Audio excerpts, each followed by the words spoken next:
Should be cooking. Make sure everybody can hear us. I'm hearing buzzing. That's it. Yep, everything is going. Let's see if we get some folks on tonight.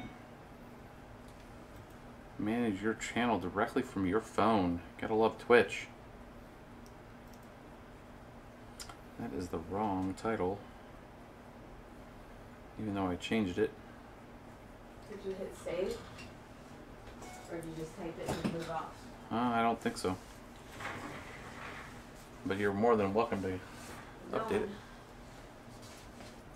Uncle Carter is back. So we are standing right now. Actually.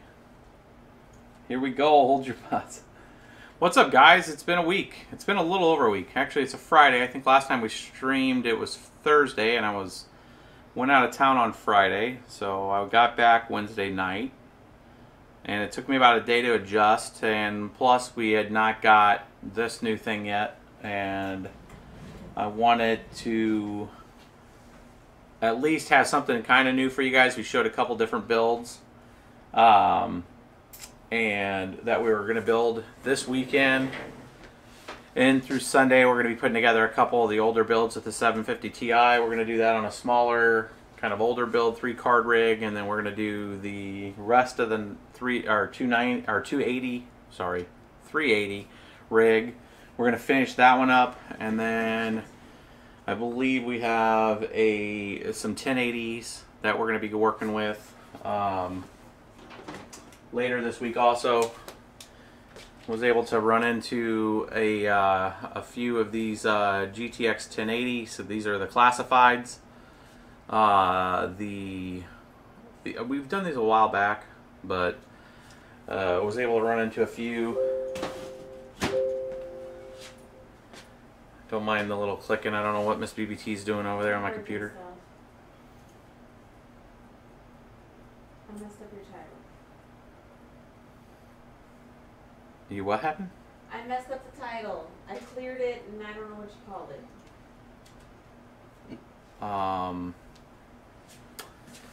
Hold on, guys. Let me fix this. I don't know what she's doing over there. How did you just Control Z? No, missed it. And the 2400G Ryzen 5 2400G.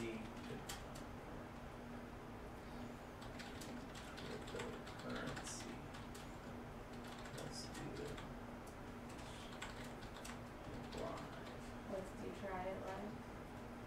Let's try it live. Fixing stuff, guys. Sorry. Control C.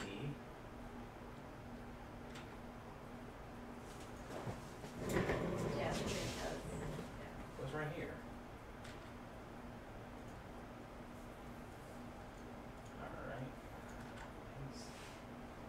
All right. It's been fixed. Maybe.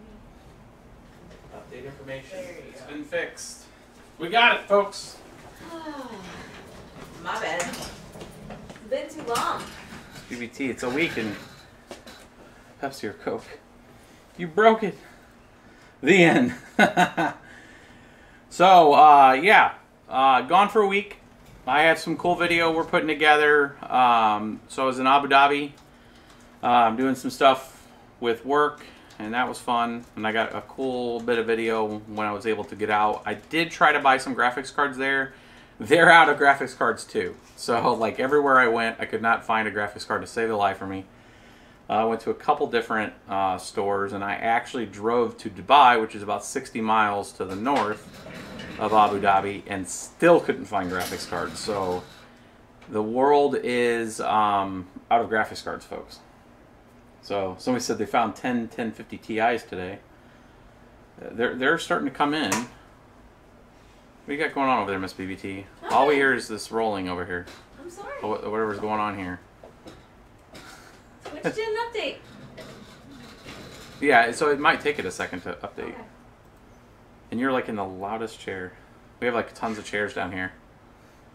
Miss BBT's she's not on her game tonight, guys. Oh my God. And she's getting ready because we got a channel for her that we're gonna be. She's gonna be doing a Twitch channel. So I just picked up a whole bunch of equipment. This is actually the rig, the actual machine that is gonna host her, do all the streaming with her Twitch channel, and that's the main reason why I bought it. But I wanted to see and ask the question: can the new APU, the Ryzen 5 2400, actually do any cryptocurrency mining? And I went ahead and we built it today. This was all fresh. Anybody that follows us on Twitter, we had all the components, you know, just kind of laid out today. I had to finish up some work stuff, and then we started building it this evening. Initially found an issue right away. Didn't do a ton of research on it, just been out of town and I hadn't done a lot of research on it yet. But the most of the boards, unless they're the more updated boards, will not work out of the gate with this. And what that means is it will, but you have to have like an older Ryzen processor, like the older, this isn't like 6 months old. The Ryzen 5, the Ryzen 3, or the Ryzen 7, the 1300, 1600, 1700, 1800, any of those you put into the board that you buy, if you have an extra one laying around, are in another rig, which is what we did. We actually pulled it out of another PC and had to boot it up and actually update the BIOS on the Gigabyte board. So we're using the Gigabyte AB350M. This is the small. This is the M-ATX. So it's the micro. No, it's the mini. It's the mini, not the micro. The big difference on the mini and the micro is the micro only has a 16x slot, where this one has two 16x slots and a single 1x slot on it. But the big thing on this one is it's a single 16x, and then it's another 16x slot, but it's only in 4x mode. So if you're thinking that you're going to get something like this and then you're going to throw a couple graphics cards in it, the second graphics card is going to be running in 4x. So, you know, like a quarter of the speed of that other. And most of the time when you have two slots like that, or three slots, you'll go 16 and then 8 and 8, and that's just the way it does with the PCIe lanes. But that's a 4x one. So, which is okay, because obviously we're not going to probably use this on the streaming side without a dedicated graphics card, but I wanted to see how well the Vega 11 built-in APU could do across the board on some other things. We did go with, of course, when we said here, it's the 2400G. So this is the you know the difference on the Ryzen box because it has the little Vega logo here, because it's got a Vega chip in it, or part of the Vega processor in it. And this is 4 cores with 4 virtual, so it's an 8-core processor. We'll show you the details here in a minute when we're up. And then we got, so it comes with the little cooler with it, this little guy right here. So this is the cooler that it comes with. And actually I'll put this back in a second here. Let's do this so you guys can kind of see how thick this one is. You want it? Yeah, go to 3. So it's got, all right, you can go back. 2. So that's the one it comes with. It's not very tall. This is the one that people are saying that they're kind of overheating with. So we went with the Wraith Max. So this one here, and it's got an LED light. And if we go back to that other one, we'll see if we can get a. Oh, my bad. There you go. You can kind of see. All right, you can go back. It's about, and we have a lot of close-ups of it that we captured some B-roll of this, because I'm going to try to make a real concise video after this, because we got BBT Steve over here learning the ins and outs of Premiere, so we can help me put a lot of videos together over the next few weeks. But the Wraith Max hopefully should give us a lot better cooling on it. It is a lot bigger, and it is a copper core. So if we're running, and when we test this here with mining here in a few minutes, we'll see. We're going to watch the thermals on it, because we'll be full bore on it, and to see. And then we went ahead and went with the fastest memory. Now, so this is kind of a joke in a way if you think about it. So it's a $169 processor. The motherboard was about $95. It's with that Gigabyte Gaming 3.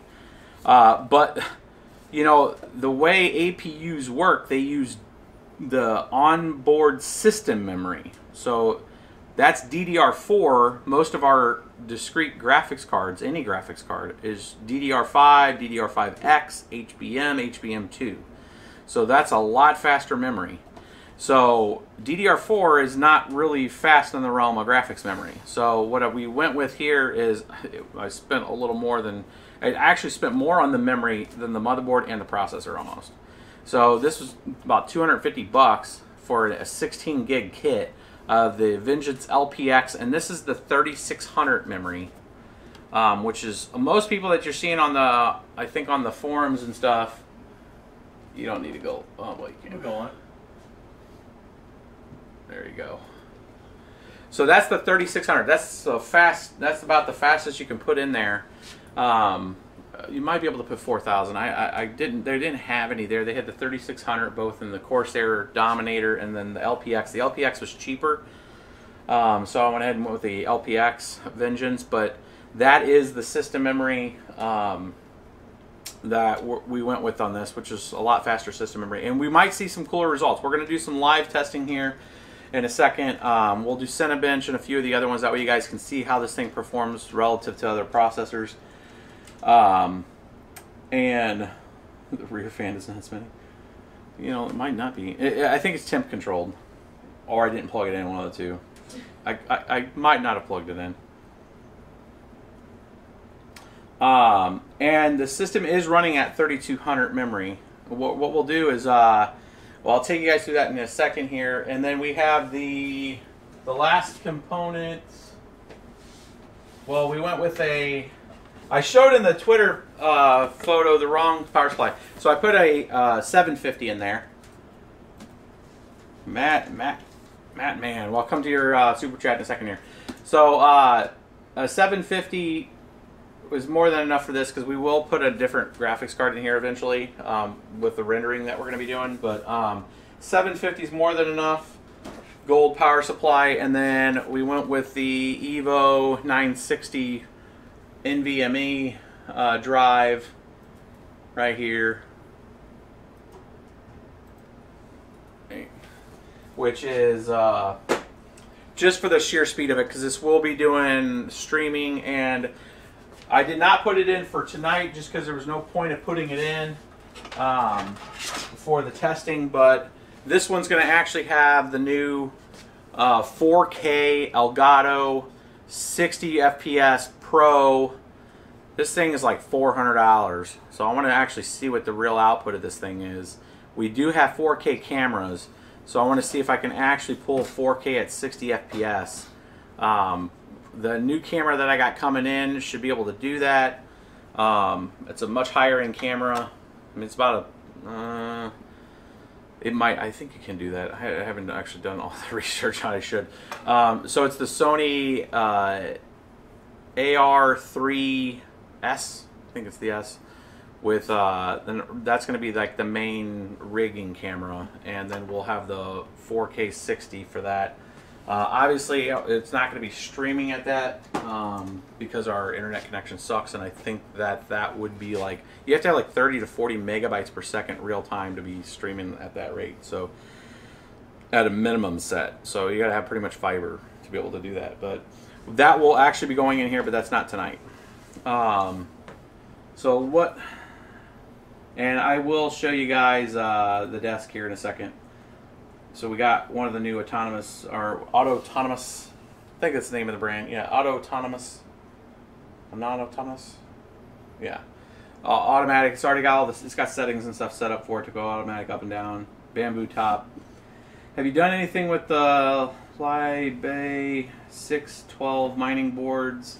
I have not. If you're talking about the ones that have the built-in risers, I have not. I've had a few of them reach out to me to ask to try them, and I told them I was going to be doing some traveling, so I didn't want them just to send me something and then it would be sitting there. I'll probably follow back up with them and try them. Here's my problem with this board, and I mean, this is unfound because I don't have it here, but we all know how risers go out, and where I can replace a riser right now on a board that goes out. If the board is the riser and then I lose one of those for whatever reason, let's say it actually, one of the capacitors pop or something, I don't know the impact of if you lose a riser there. So if anybody has any of these boards and you've had that situation happen and you provide that feedback, I will help get it out to the masses. You can show, you know, some screenshots or send me something on Twitter if your experience on that. But we will get one, and I'll have one laid out, and we'll do kind of a long-term test on it. But that's my problem with the built-in riser boards, where if you lose a slot. Now, mind you, the 16X standard motherboards, the 16X slots usually last, and you don't have any issues with them, right? I mean, that's just... But the manufacturing is what's the scary part to me, because Asus and all that, if it was an Asus board, I would have a little more trust with it, because I know the quality of the QC will ensure that those capacitors and everything are up to snuff. So it's just a risk if you have that board. I don't know if it takes out the whole board, or if you're just down a riser, now you're completely out of card, and then you got to use an expander on the next one. So that's the issue with that board. So I wanted to make sure I gave you enough for that super chat there. But that's my risk with the built-in boards. But we will test one. Yeah, so Digital Mining Solutions said, you got that. I have it now, bad airflow. I do, it works. Yeah, I mean, risers, have had them pop caps, like literally they'll pop a cap off the top, you know. Like it'll literally sound like somebody's popping a cap too when it pops off. But you'll have like a little spark and fly, you know, it'll fly off. We had one before we started a live stream, like, I don't know, a couple months back, and I wish I was rolling live, because we actually turned it on and it actually, the cap flew up and hit the top of the ceiling right when it first got power. So that's my worry, is that it goes out and then you'd be out that whole board, and then what do? You've got a whole rig down, and now you got to wait for things where you could just switch a riser out. So that's the risk of anybody going out there and buying that board over risers. But just saying. All right, so the go-to motherboard right now, Justin Birkin's asking, what's the go-to motherboard for 6 to 8 GPU setups right now? It's the Z370 Asus Prime is the one that I like to go with if you're keeping it down to that level from an 8 GPU level. If you're going to go 6, you can still get the TB250, relatively cheap. The ASRock H81 Pro BTC version 2.0, I've seen a few of those floating around again.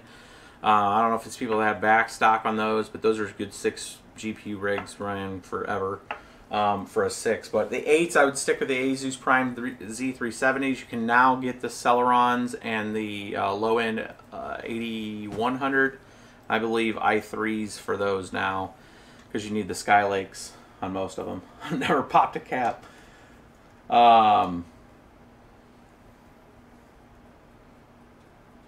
I have a problem with, yeah, that's one of the reasons why I don't run hybrid.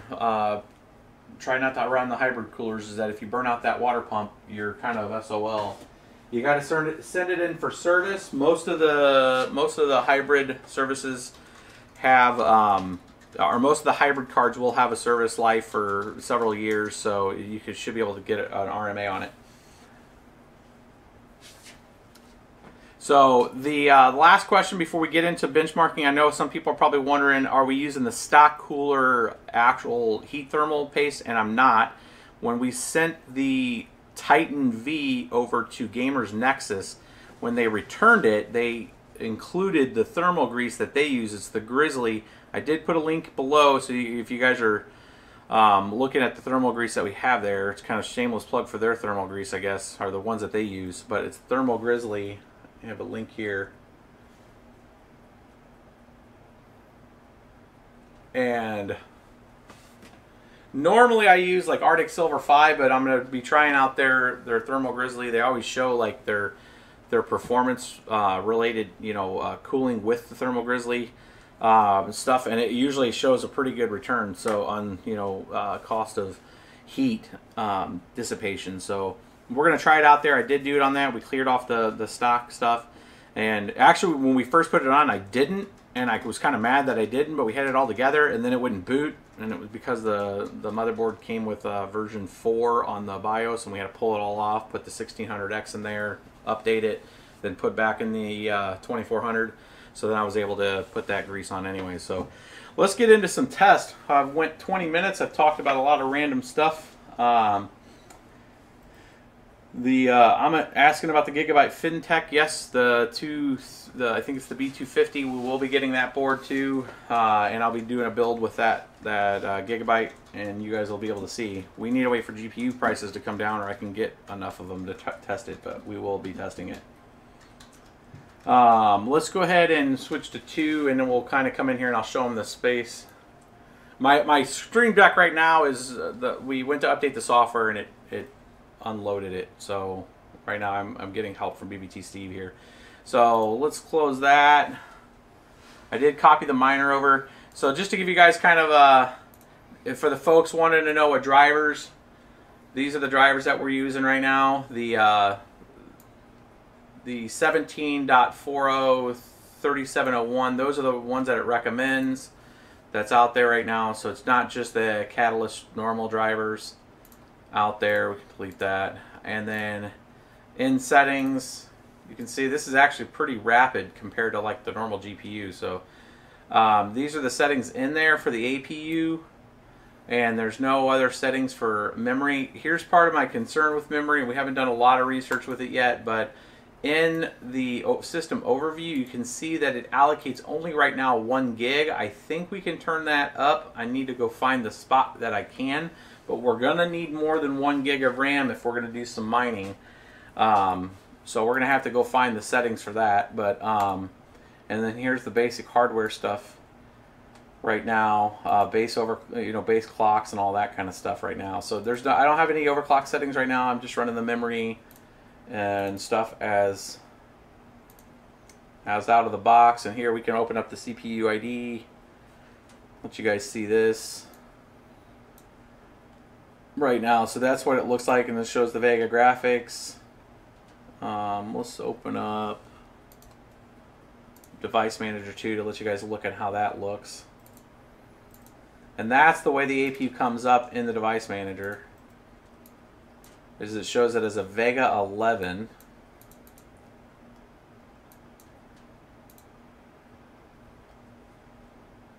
And then from processors, it is has the 8 core. It's 4 cores with 4 virtual. So there's the settings right now, all base stock that we have right now going on it. If we bench that real quick, we'll do the reference. Let's go ahead and bench the CPU. Let's see how it performs versus others. And now this is stock. We will overclock it, and we will test it with some mining here.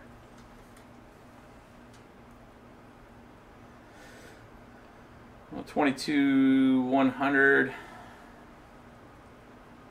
You can hear it getting a little like it's warming up. Now let's just go and look at that against 16 core. That'd be cheating. It's going to be significantly slower than that. Let's try it against like a 6700.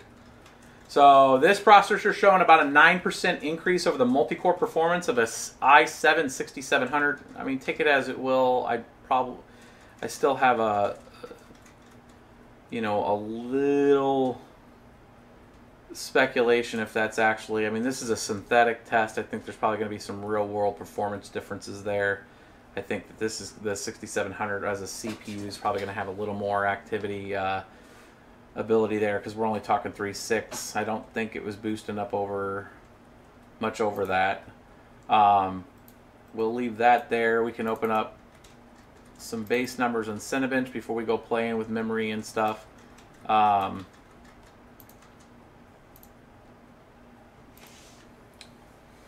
going to close this because that's probably going to run. Let's do,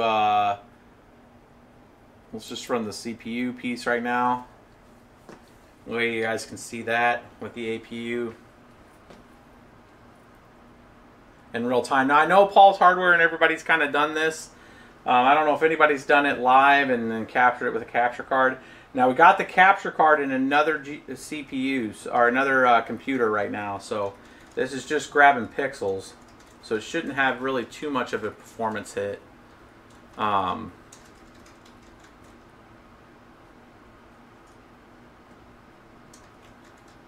Can you run the monitor with just the CPU? That's the way we're running it right now, guys. We do not have a GPU in this machine. This is purely being ran on the CPU. The CPU is running the monitor right now.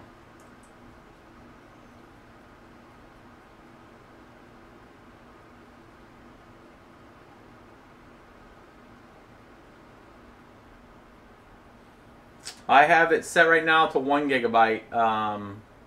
I need to find the setting for 2.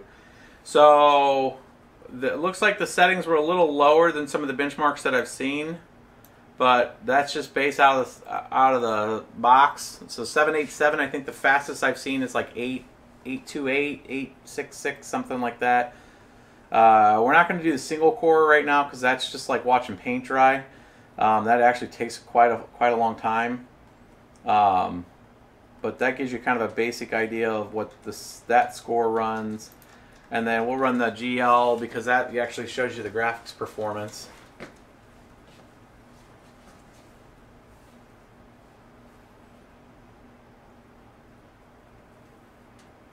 Which, I mean, this is just like, there's nothing to, I mean, a 1050 Ti actually beats this in like every category, guys. So, I mean, this isn't going to be crazy. I'm actually interested to see what it does like with Crypto Night and that, but I'm trying to get through these ones first.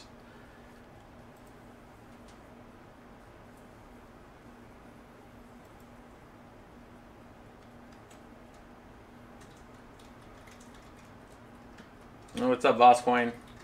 Yeah, we got the last one. I got the last one at Micro Center. We literally walked in and got it. I was half tempted to get the 2200 at the same time, but I wanted to see one and how this would work out first. We are definitely going to be running this with the GPU though, since we're going to be using it as a streaming box. So there's your performance, 33.48 FPS out in the OpenGL test. Not bad. I mean, and if you look at the different scores here compared to like the GT620 PCIe and the built-in 4000, didn't do the 6300, but it's still not as fast as like a GT650M or a 5770 HD. So that gives you any kind of score. And if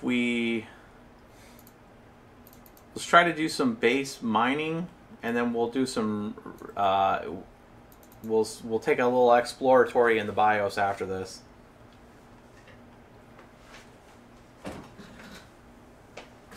We have not tried the 2 gigabytes yet, so we will see if we have stability issues once we try to get it up to 2 gigabytes.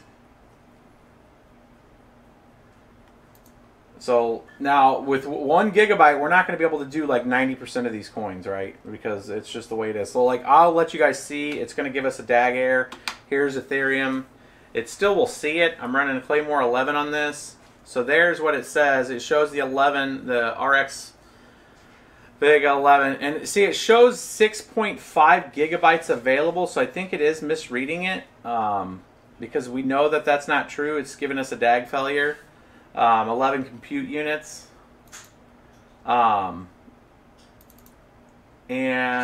if we try like UBIQ is still over 1 gigabyte too, so we're going to need the 2 gigabytes to get UBIQ to work. Again, there's UBIQ. Oh, that was Ethereum again. And it's no bueno. So let's see here. Let's try UBIQ. Oh, UBIQ's over. It's like 1.26 gigabytes, I think, on the DAG. So more shit coins.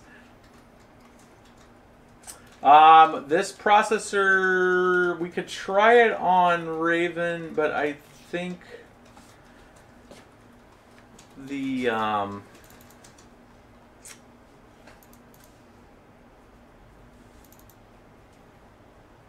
so yeah, UBIQ failed. Let's try. Oh, you know what? I know one thing I have not done yet, guys. Device manager. Well, here, let me do this too. I should do this on default, 150%. Rip people that were trying to squint. Couldn't see anything. We do need to actually change the... Let's go into...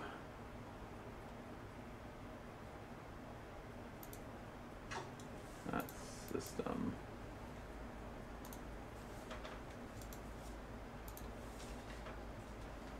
Advanced system sharing, settings for performance. We are going to set this to adjust for best performance, and then I'm going to go in here and we need to change this. I have not changed the page file yet.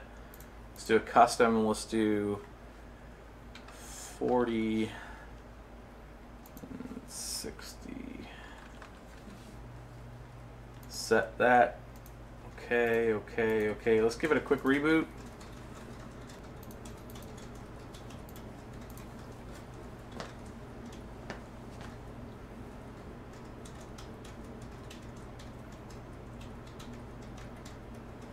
You definitely need that for when we start doing some of these other algorithms if we can.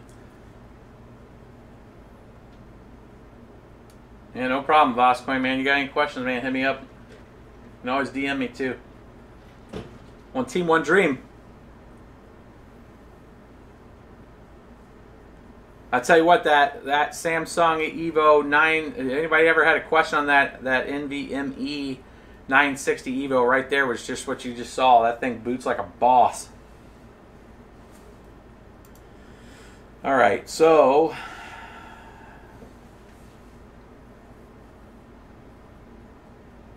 let's do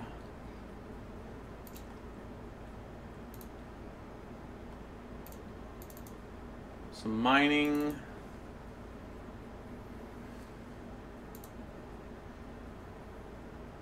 It's allocating the disk right now, which should be almost done. That's at 37% right there.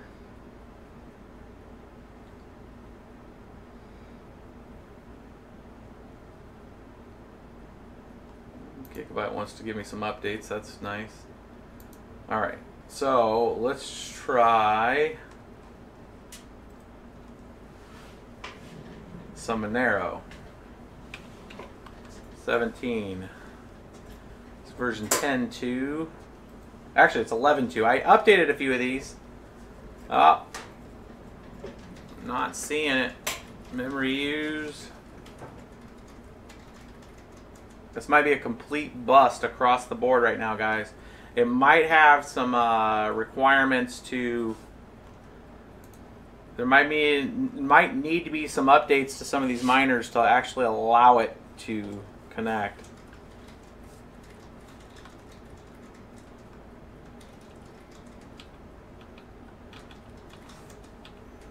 Getting nothing right now.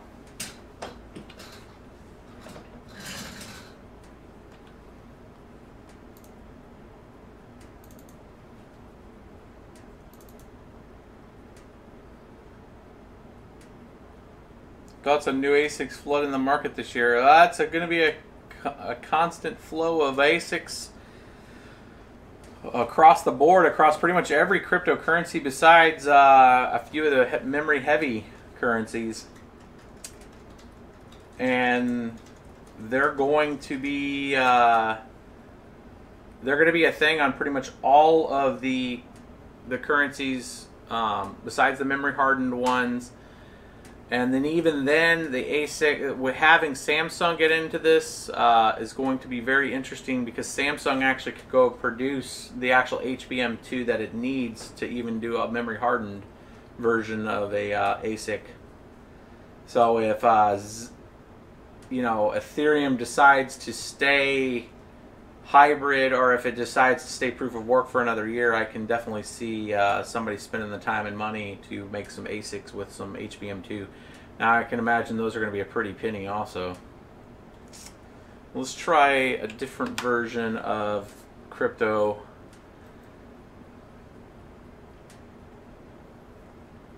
Okay, so yeah, we'll get an object load failure there. So pretty much what this is, guys, is the miner is trying to execute against the bytecode of the GPU, and it's just getting an error return. It doesn't think that it's compatible. It's equivalent to having, you know, a game that doesn't understand the actual CPU architecture and the fact that it's got an onboard GPU, and it's just not handing it over. It's going to take probably some custom calls that are going to have to be updated actually in these miners to be able to page to the GPU on that CPU. Is what it's looking like. Let's try something native like Feathercoin and see this. Now this is at a lower level because this is a CC miner or SG miner. We'll see if the SG miner actually functions. It didn't give us an error.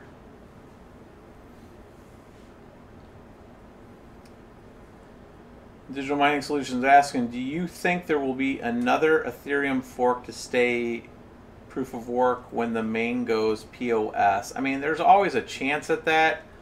However, you know, the main chain is going to go hybrid first. So we have one more Ethereum update that is not going to touch anything to do with the proof of stake. So they have one more Byzantine. The second part of Byzantine release is going to be out, which is called Constantinople, I believe. And then there's going to be the first Casper release, which is going to be a hybrid proof of stake, proof of work. So this thing's getting like 84 out of the box, which is not much. I don't even think it's really actually working. Let's see here. Performance. There's the Vega 10. So it's dedicated 1 gig. So it's this shared memory usage. I'm going to see if I can turn off this shared memory usage because I think this might be our problem. Because it's automatically trying to allocate its memory over to the shared memory and it's throwing it off. And what I want to do is the dedicated, so this is the memory lock space that the GPU is, the way this works is it's kind of like this is its shared memory. So I mean, since there's 16 gigs of RAM in here, it's offsetting what it can from tile sets and stuff like that whenever, if it's rendering out, like if you had a Unity 5 project and you wanted to have some stuff accessible, kind of like cache, it'll throw it into shared GPU memory. But the dedicated is the stuff that there's an actual lock on the local RAM to say that that's what the GPU needs.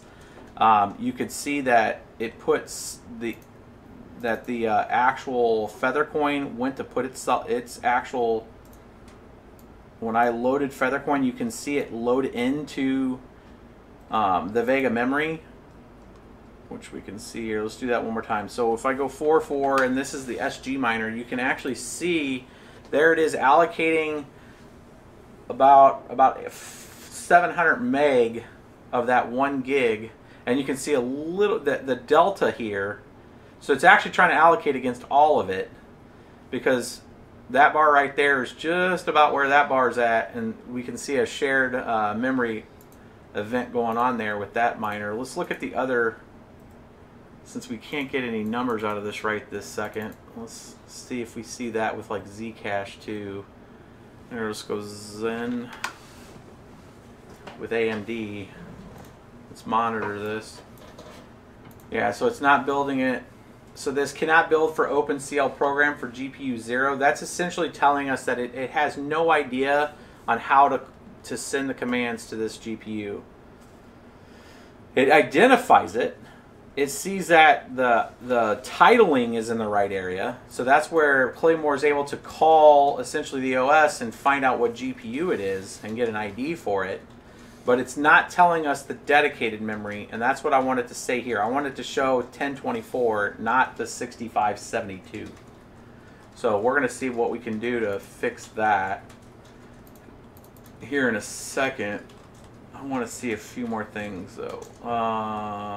Let's do Siacoin. I think that handles. Now we wouldn't obviously use Siacoin with this anymore because it is, but it will. Siacoin is working. So Siacoin handles it a little bit differently. It's not memory intensive at all. It's purely CPU, and we're getting 300 and And this is the GPU. This is not the CPU. So Siacoin so far is the only one out of the gate that we have working right now with its Go miner. So we're getting about 330, 340 mega hashes there.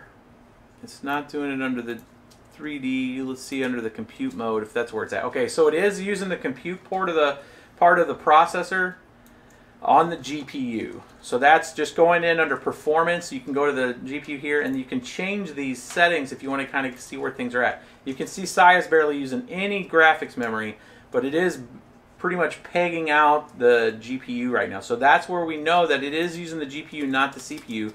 Here's the CPU being able to look at those, and we can see the 8 here not being used at all. They're just idle, essentially. So it is. We do know that at least Siacoin and the Go miner actually functions on the GPU side of the Ryzen 2400G. So I'm glad that we were able to at least get this, because then we can at least see it doing some compute. Now that's the compute 1. The compute 0, I think, is the Mathco processor, which, or maybe it's the flip. I think one is Mathco processor and one's a general compute. So yeah, it's holding pretty much. I don't know why it's dipping right there at 79%, or if it's just releasing. It might be just some of its activity, but looks like at about 345 mega hashes per second. The Siacoin miner from Bitmain, I believe, and Vosk, if you're still in here, you can quote us. I think it's about 840 gigahash.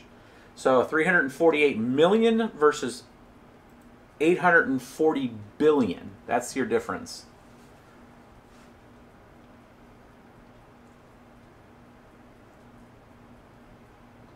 So Siacoin's miner is actually working.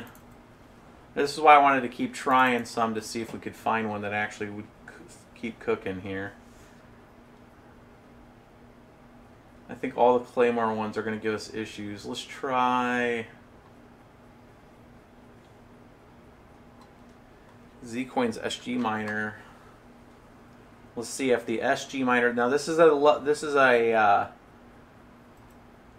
I like to see the CC miner and the SG miner are usually a little lower level, at least from the code that I've reviewed with it. And I can't review Claymore's code, so I don't know how much of the API he's using or if he's actually getting all the way down. His code is not open source, so we can't review it. And boom! Video TDR failure, so we have blue screen, our first blue screen, when SG miner was trying to access the GPU, it looks like. I will try Decred. And we will try RVM.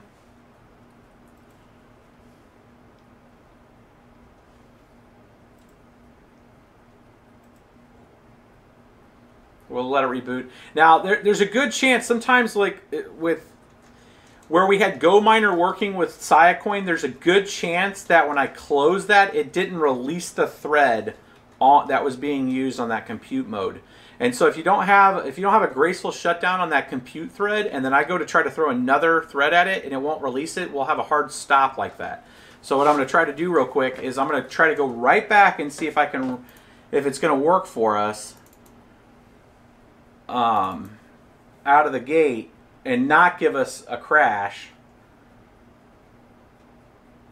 And if it doesn't, and it actually starts working with the SG miner, then that's what the problem is the Go miner was not releasing the thread to the access to the GPU.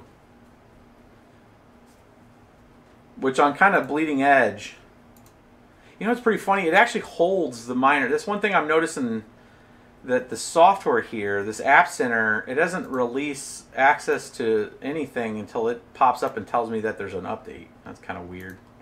I don't like how it holds Strangle holds the OS like that. All right, so let's try. We're trying Zcoin with the SG miner for AMD only. It's number 56 on the multi-miner. Let's see if we actually get another crash again.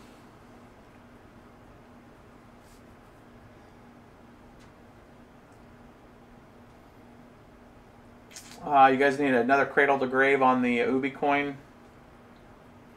Hey, Boss Lady, how's it going? Yep. Okay, so we hadn't had it crash again. So SG miners no bueno, does not work, and it's not a thread stop. So we'll let this reboot again. I'm glad we have the M2 960 Evo because this thing boots very quickly.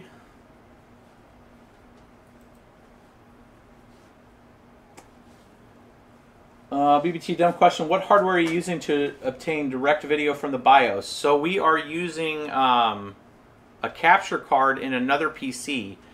So essentially, here, I'm going to let this thing update real quick.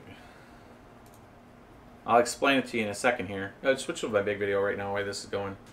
Because I've gotten this question a couple times, just the main video. So people are wanting to know how we're capturing this PC and how we catch like the BIOS and all that other stuff. And essentially, if we look at this as like the other PC, and the PC that we use, whatever PC, if it's a mining rig or whatever, essentially we have the input from this PC running through the capture PC and then back out to a monitor here. So essentially everything that's the output of this computer is going through and being just filtered. It's kind of like a net that we're catching all the vector graphics, all the graphics in general, we're capturing it.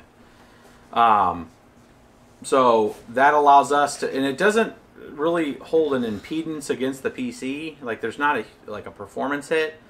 If you had like screen syncing and you had a monitor that was smart and you were trying to ensure that your frame rate locked on your monitor, and you would sometimes have issues or detect it because you're essentially sending the signal out of the PC or out of the mining rig through a capture card and then back, and it's going to lose some stuff in the signal because it has a hop essentially. But by and large, you don't really see an impact, so that's how we're catching it. So it doesn't matter when this thing boots up, we catch all that on our restart. Okay, we can go back in real quick to this, and we'll test a few more, and then we'll go into the BIOS and start playing around and see if we can up the memory on the discrete side. And I'm going to turn off, if I can, the shared memory, because I want to try to just have it focus on the discrete side of the memory to where it's just a dedicated, either the 1 gig, if all we can get it is 1 gig, or the 2 gig fixed. So let's go into here again. We knew the SG miner blew up. So let's go into, I mean, there's a 50-50 if that SG miner for library coin is going to blow up. We'll come back to that one because I think it's the same build. The optimized miner is going to have an issue too. I think we really are at the last bit here. And I think Siacoin's the only one that worked. We could try the 24, which is the, nope, that is a different error. That is for Visual Basic runtime. That's the, because it's trying to run, or the Microsoft C++ Visual C++ 15. Yep. Visual C++. Oh, I understand. It's trying to execute it. Every time I start to type this Visual C++ 15, and this should be SP1.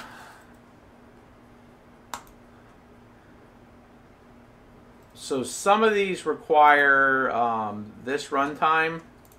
We went the 64-bit version because we're running the 64-bit of Windows.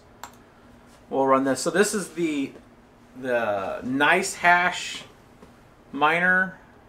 Well, see, it says it's on there. So if it's not that one, we're gonna close, yes. Grow soft.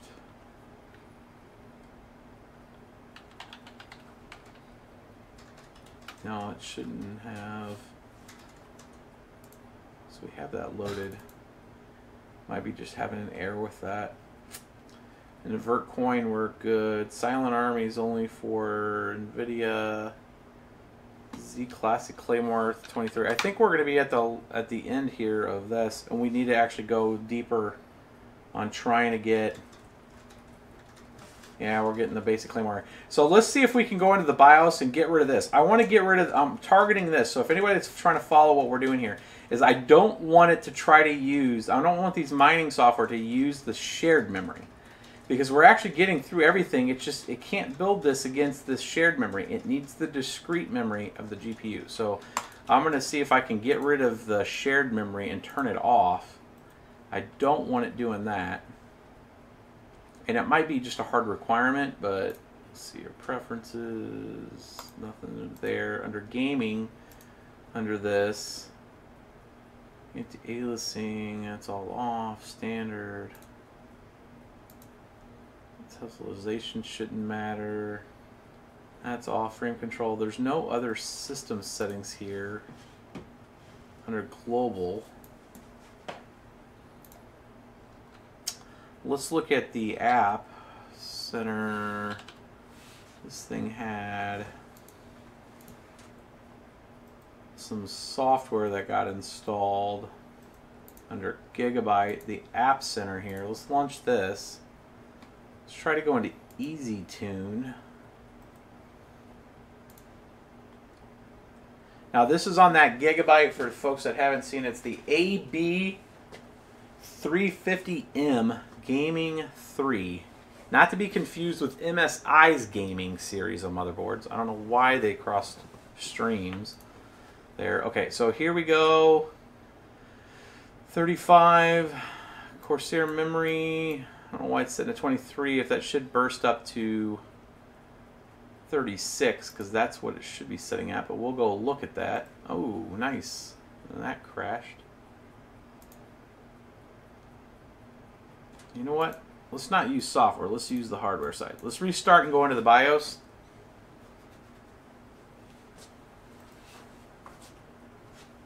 Nice. It's me, boss lady. I'm glad it worked out for you. Oh, missed it. Got to reboot again. That thing boots so fast. I missed the startup.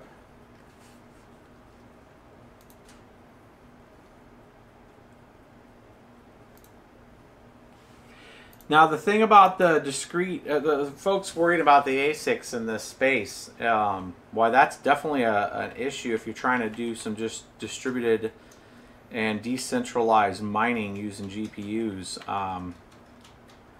The one thing that the space has taught us is that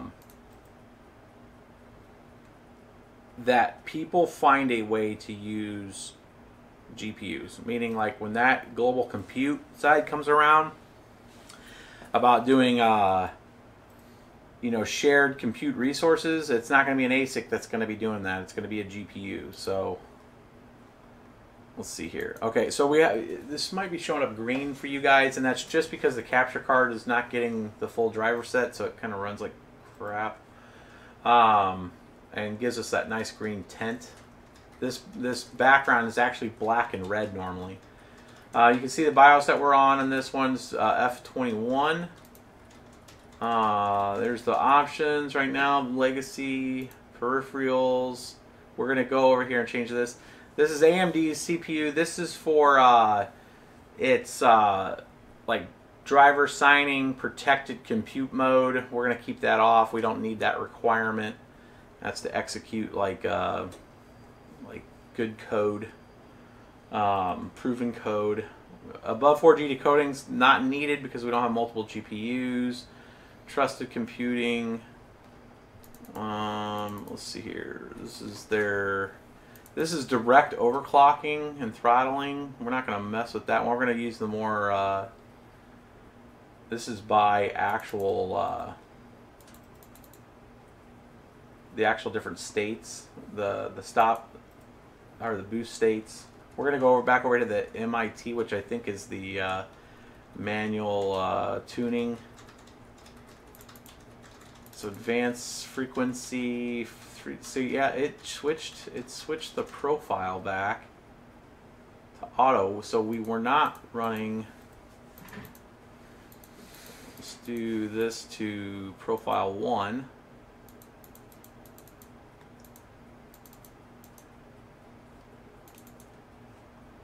So 3600 is what it should be set to now.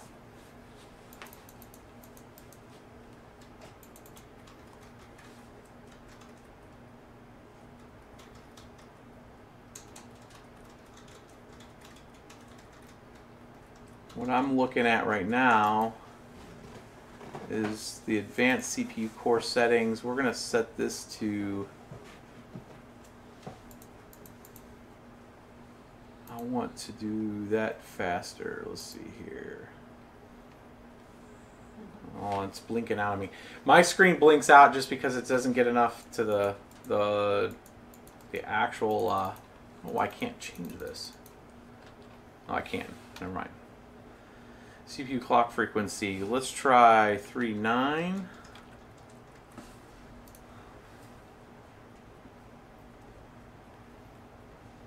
And let's go back a screen. So now we're at 3.9. We're at 3600 here. Yep. Core voltage here.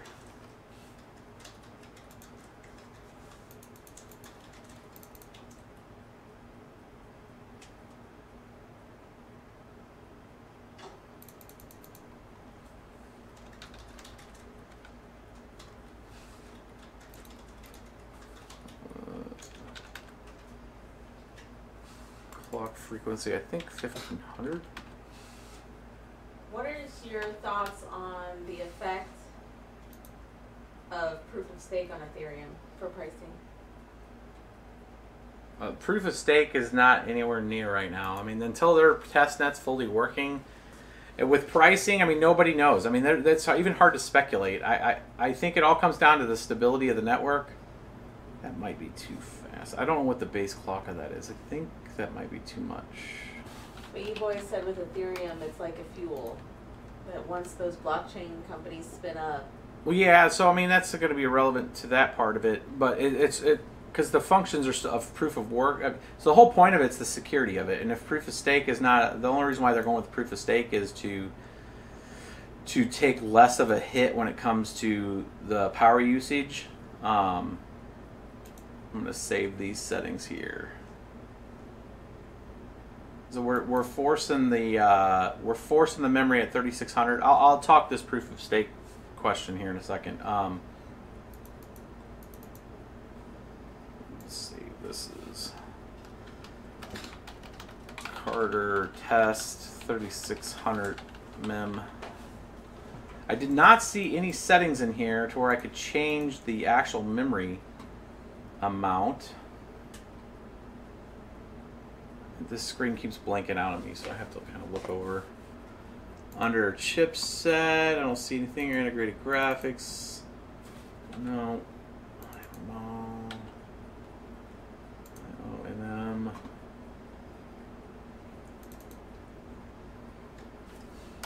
We can disable all these. It shouldn't matter.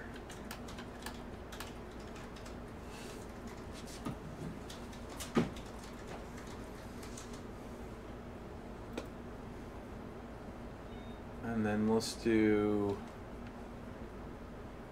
we're going to save that. We're going to save and exit. And we're going to do some benchmarks with that.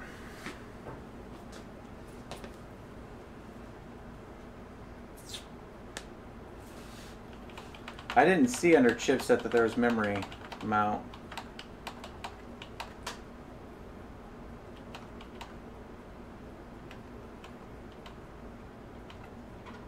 And yes, the dual mining's out.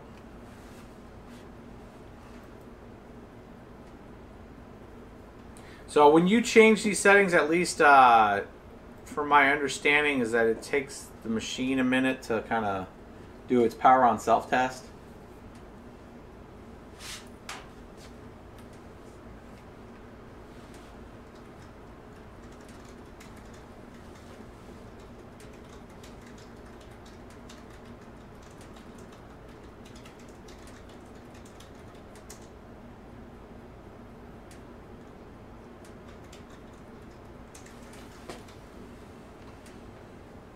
check the, seems more rapid.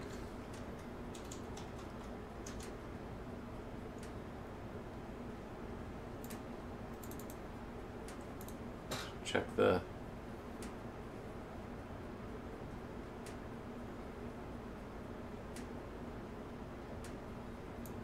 let's do a,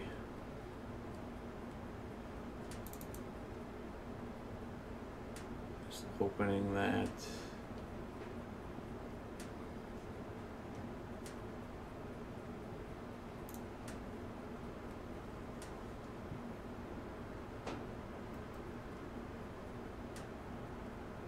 Never really went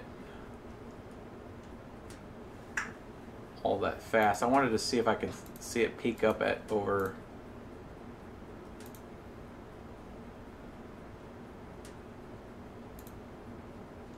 3.9 to see if it actually took the setting. Let's go into the Gigabyte folder again, and we're going to launch the app.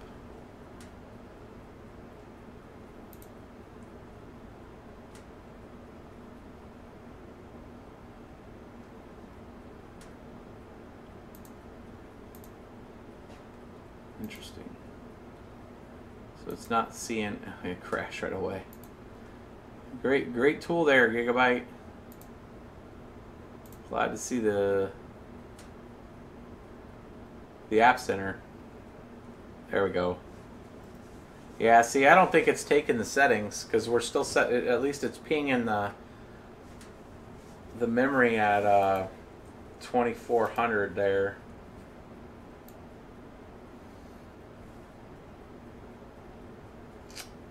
Because this should show me my base speed at 3.9 now, and it's not. I'm going to try the BIOS one more time.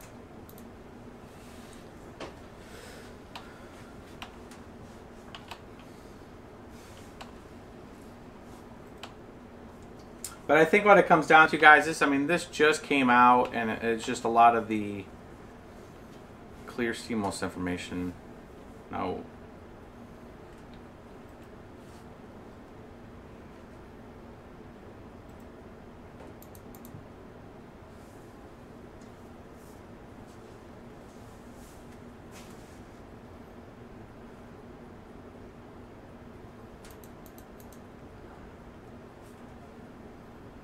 $3,600, or no, 36. Let's try to save it there. Voltage.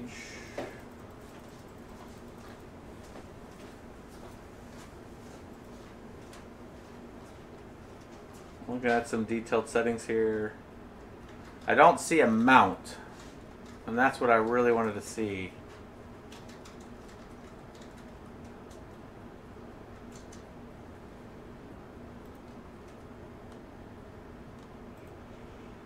So that's timing. So nowhere to set the discrete amount.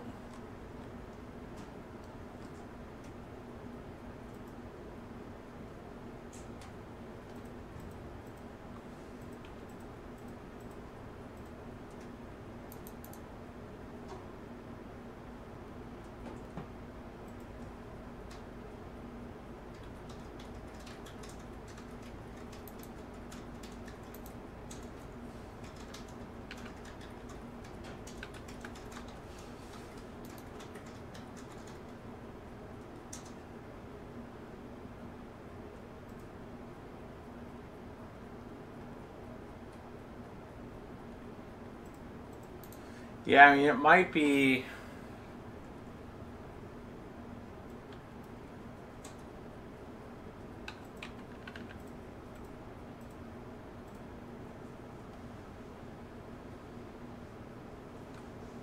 We can try 2933 and see if it holds it.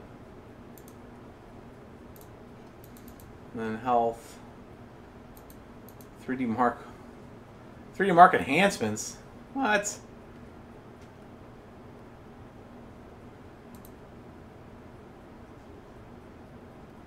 And then slot configuration. So yeah, again, nothing to change the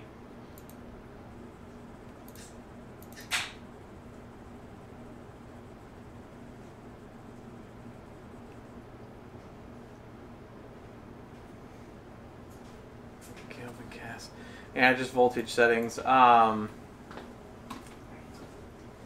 go back in, save.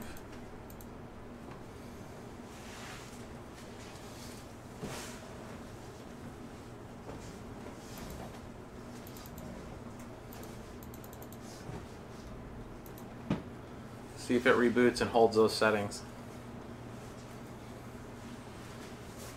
And I mean, it might be this Gigabyte board. I know that some folks had the Asus boards and we're having better luck. And I mean, there's drivers and BIOS is coming out for these pretty quick. I would assume that they're going to have a couple more passes on it.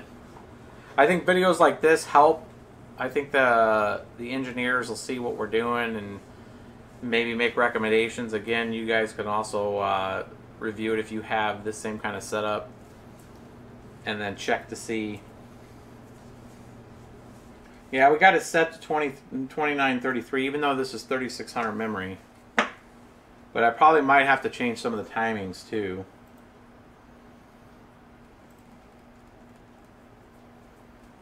Doesn't XPMP? No, I mean, it's got a profile settings for that, or you can just go straight into it. Let's check. Reverse indicator. Still 3.6. I don't think it's changing it. This is kind of like when we first built the first 1800X and it wouldn't hold any settings on that Asus board. And we had to wait for that first BIOS update.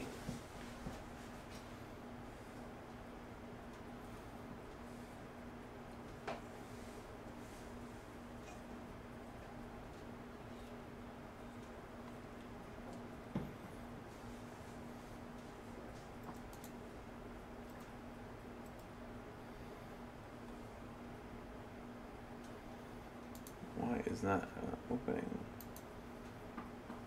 There we go.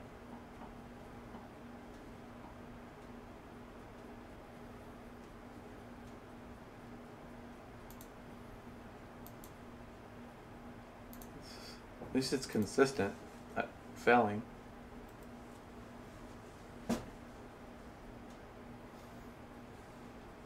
Yeah, it's not holding it, guys.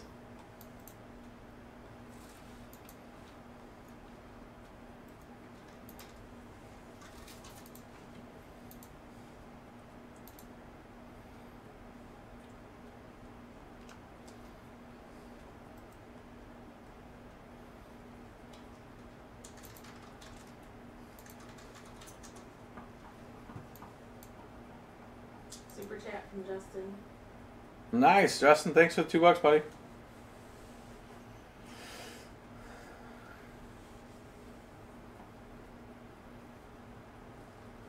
Yeah, and every time I come into here, it clears the BIOS. Like, I haven't touched anything. BIOS has been reset, reconfigure BIOS. Good job, Gigabyte. Thanks for wiping out my BIOS settings again. For no apparent reason. That's classic.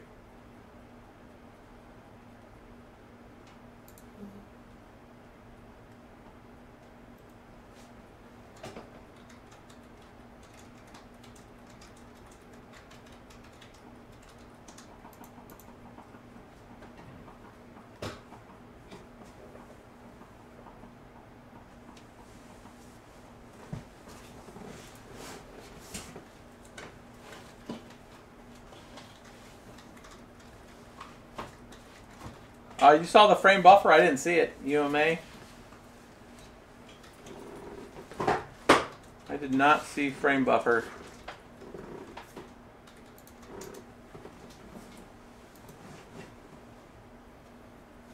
Profile 1. It actually changed all the cast timings too. I'll leave the clock rate alone. We'll leave it at stock.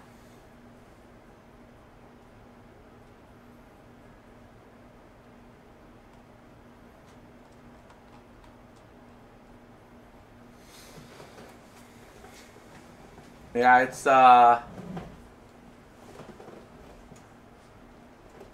screen keeps blinking out and it's driving me nuts.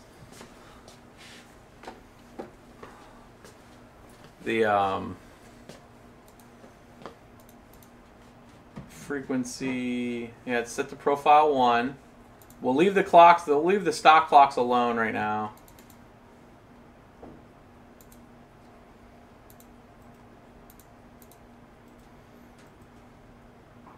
There's one profile on the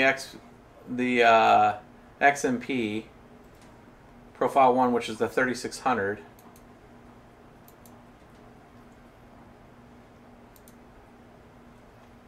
Peripherals.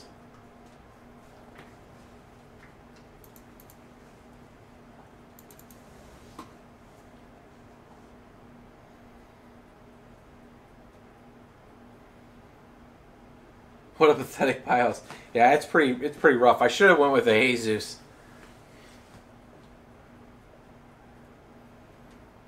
Memory interleaving size. I mean, that doesn't sound right.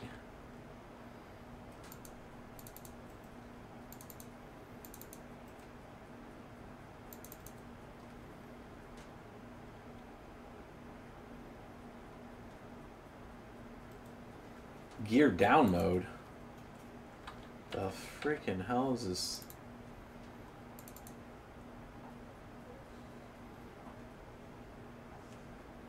XFR 2.0.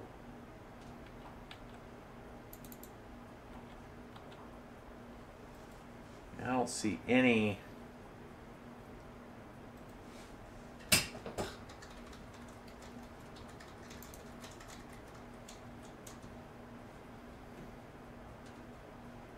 It's not under there.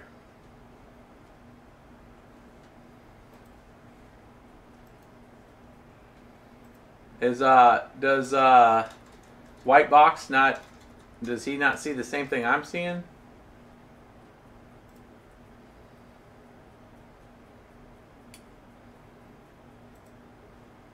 It's not there, bro.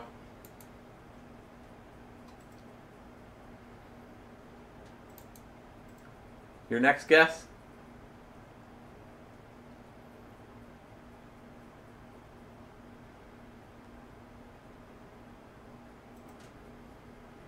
I mean, we could try to turn it on primary and see if it gives us a new option on the integrated graphics. Forces. And that's what it probably is. And there it is.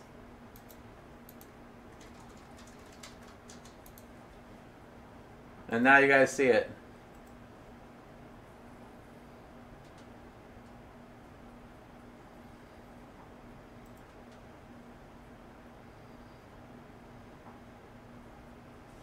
You have to set it to force.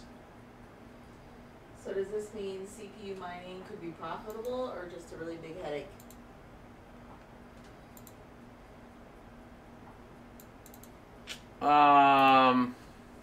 Too soon to tell.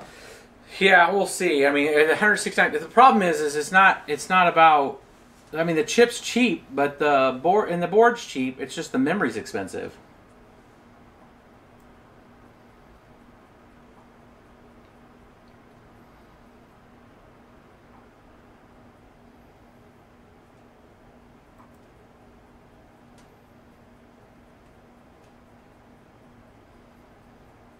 Now it's a matter, does it actually hold the settings? And we'll never know. Well, we'll know that it has the 2 gigabytes, but and that's one way to check. But every time I go into the BIOS, it resets my settings, no matter how I enter it.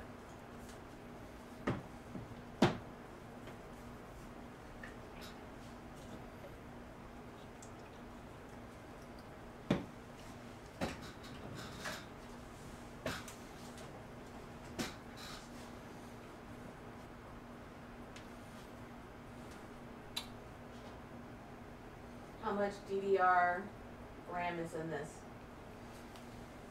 16 gigs.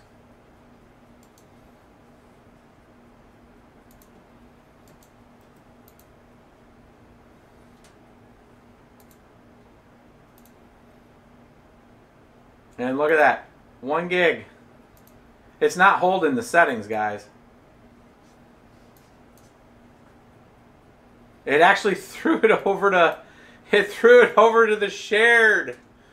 Why?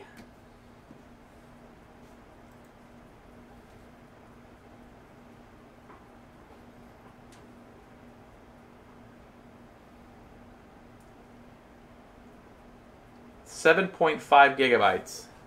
It went from 6.5 to... It did not give it to me on the dedicated side.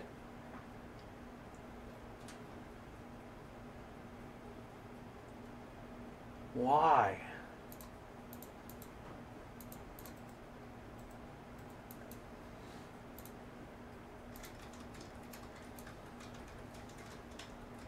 Let's see.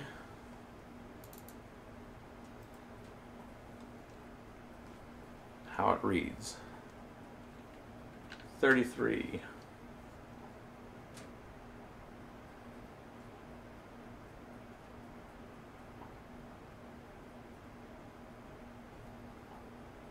Yep. Nope.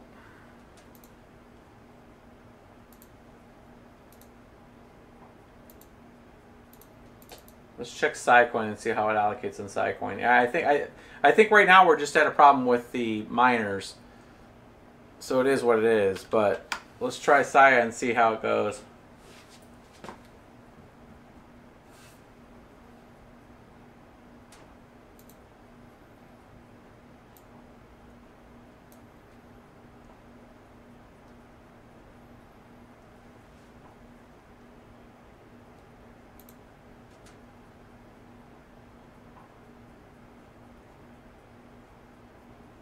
Getting a little different result here. Where we did before, we had a little bit into the shared, and then this went up to full. It's not doing it at all. But Sia is the only one we can use.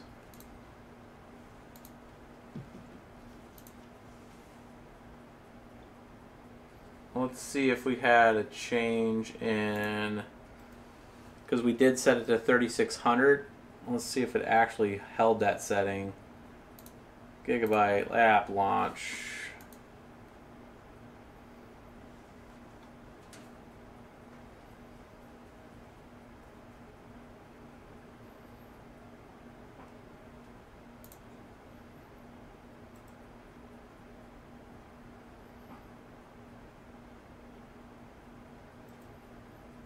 Yeah, it's not taking its settings at all. So I just don't think it's there, guys. I don't think it's yet there. Even with the 3600 speed memory, it is not allowing it to step up. Let's see if we can do it this way. Let's first try it this way.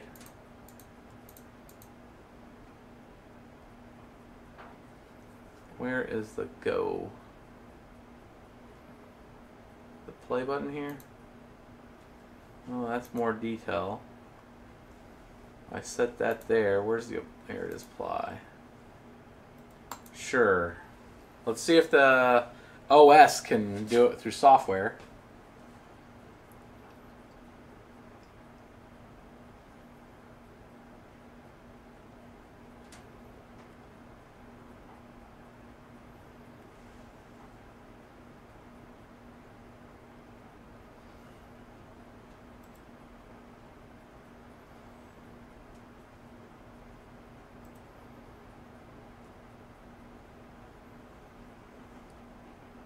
Yeah, it might be because it takes a little longer to boot. So I think right now, like what it's doing right now is it's doing its power on self test. It doesn't give us display of that, and then it takes a lot longer, and then it reboots, and I think it's just clearing the settings.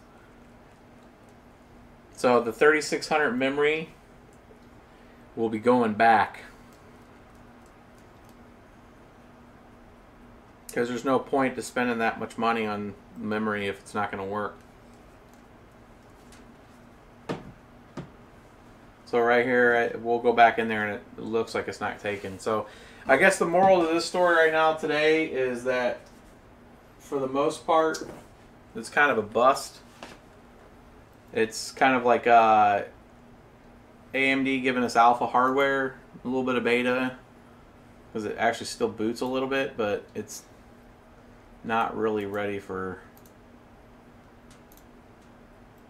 We'll try a few more benchmarks.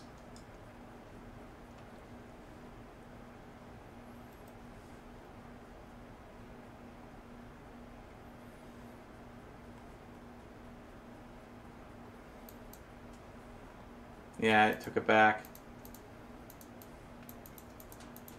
And you can't change the, this is not clickable. The XMP setup here. Set to disable here.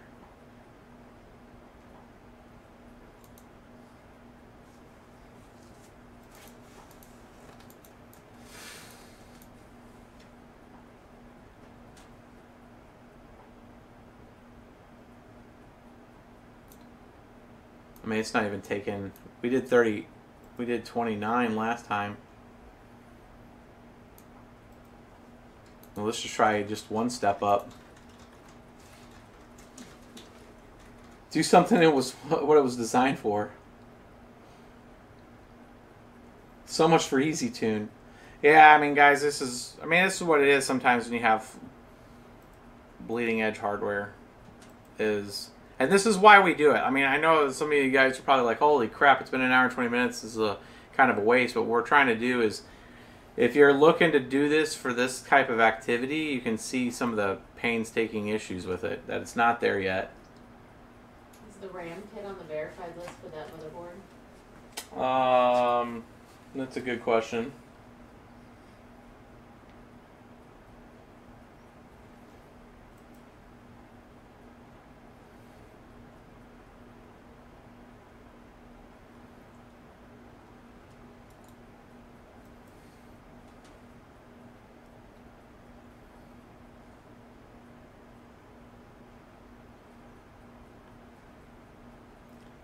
You need 2 gigs of RAM just for the APU graphics. It's set to 2 gig. Or It has to be in dual channel. it's in dual channel.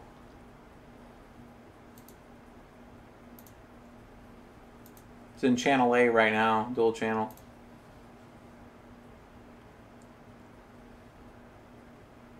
I got F22 BIOS on it.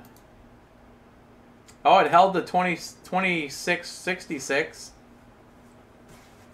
So that's fast. It's a hash SIA, right? Yeah, it only hashes SIA. It's the only one that hashes.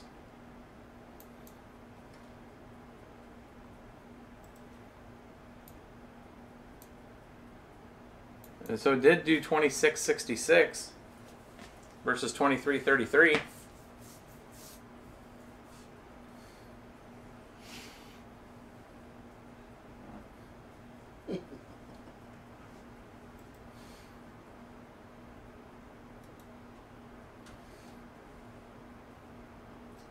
UAC.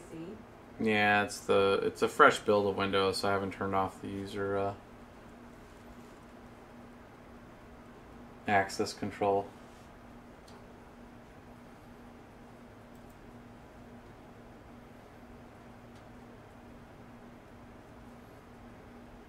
There's 2 sticks of RAM memory in there, and it's in channel A right now for dual channel.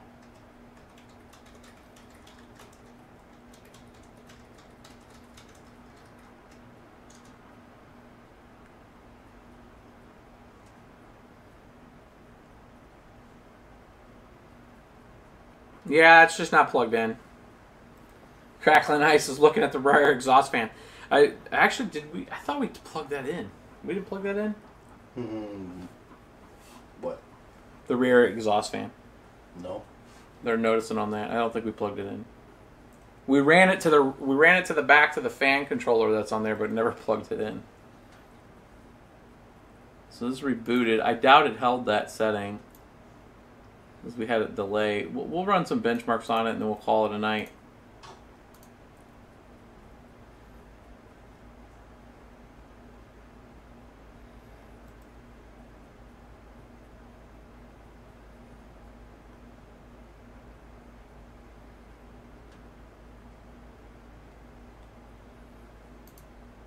None of the fans are on, Mike, just the main one.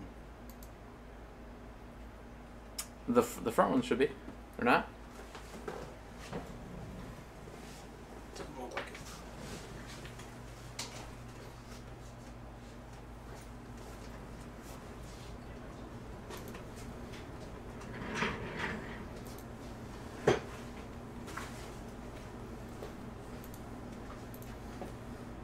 No.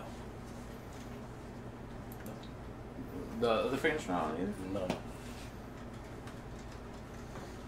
That fan controller, my fan controller might be turned off. All three are off. Oh, are they?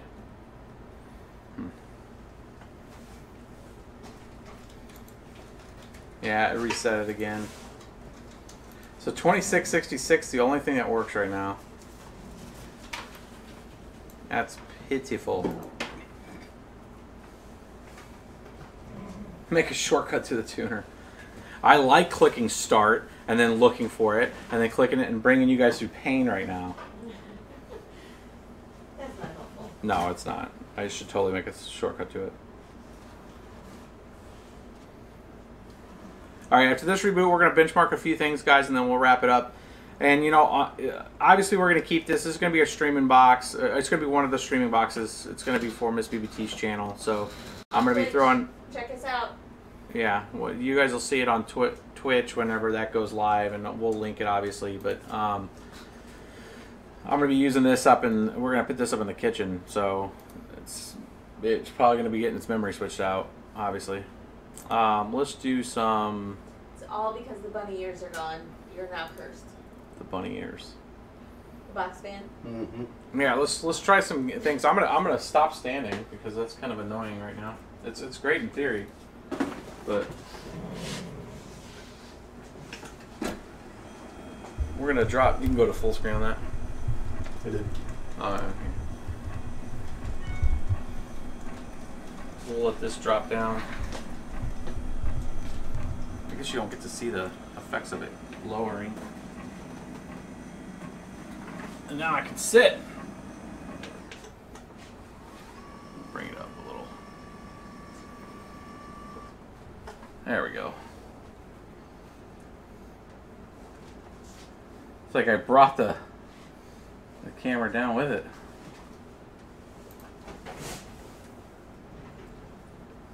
Yes, I'll put this pin it to start. There.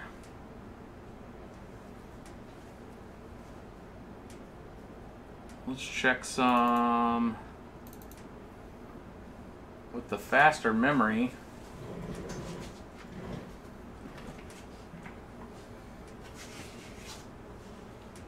Yeah, we linked the table in the description. There's a link. It's a referral link, of course, but it's got a it saves you guys $25 on it if you're wanting to get one. Autonomous, not autonomous. Autonomous. You said autonomous earlier. Autonomous.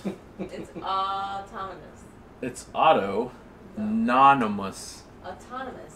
It's Autonomous. one word. Yeah, I said that. No, you said autonomous. Autobots. That's too funny. Oh, not single core. Stop. Death. No. I don't want to wait for a single core. Die. Stop the render.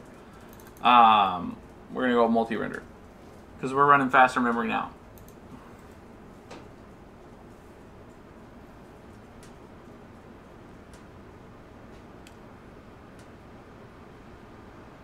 "10 years in engineering, it's still limited uses."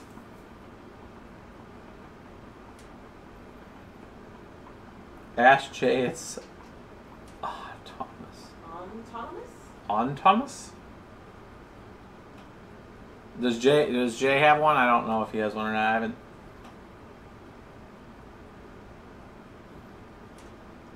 I got some catching up to do on Jay's stuff. I haven't seen any of his newer stuff. I like that picture.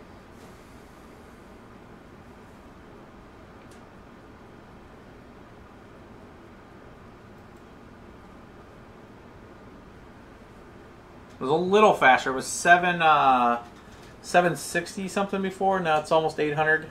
So you can definitely tell the memory speed. Man, I really want to get this 3600 memory speed working. Because I'm betting, and then we haven't even overclocked the core, which I don't know if you could do. I mean, we should be able to,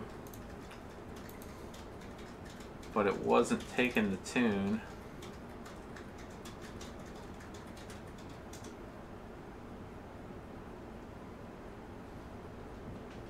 That but see that's not even showing. It says that the frequency is 26.66, but it's sitting at 23.85 again. It does not want you to be able to overclock the CPU through the software. So Easytune is useless right now. So at least for the Gigabyte guys, I think it's there's probably, if you're going to choose a different board, I would choose something other than the Gigabyte. I'm sorry, Gigabyte. I usually like some of your stuff, but right now your software sucks. Like, it doesn't work. I mean, it's a fresh copy of Windows. Everything's built right.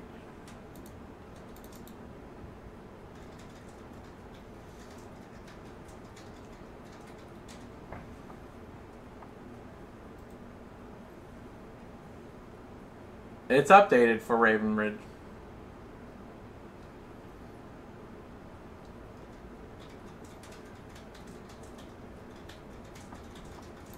Let's see if it can actually run a...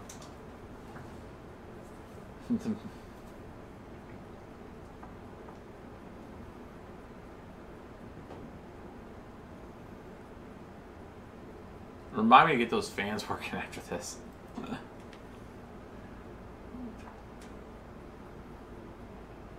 Which desk did you get? Was it the business edition? I just got the bamboo top, and it's the shorter one. I wanted to get the longer one, but I guess when I was selector, so when you go through the selector, there's like a longer table version.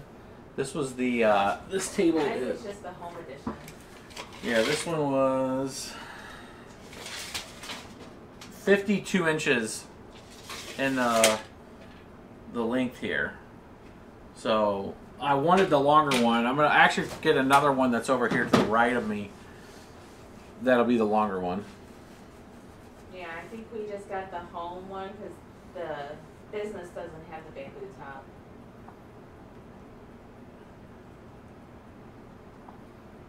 I would say you can go to the screen right now. Is it not playing that? It's not getting any video feed right now? What the hell?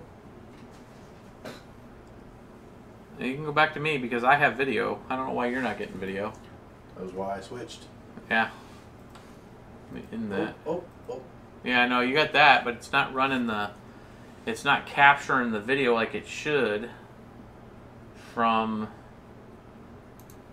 the benchmark. That's weird. That means it's dropping the signal. Jay on YouTube says that there was a thread on Reddit where the guy's having the same issue and pulling the BIOS battery fixed it.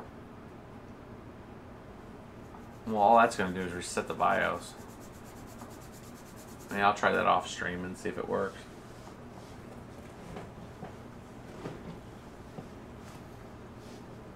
Man, it could be memory too. It could be the memory that if it's not certified. Did that go to? It went out, no signal.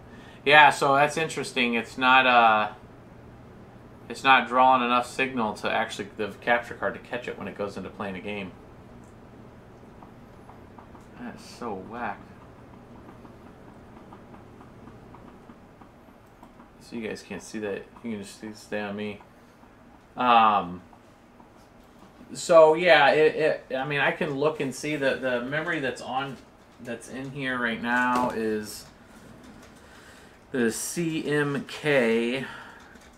Here, bring up the minicam here. And they can see the actual. That is the memory that's in there.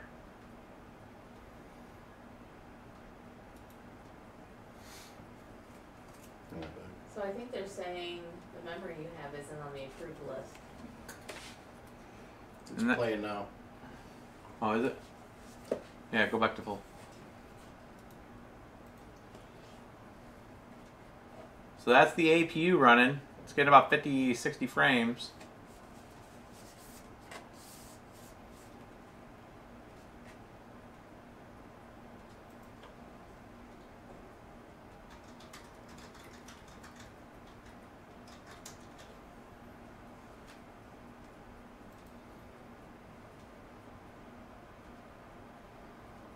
Ugh.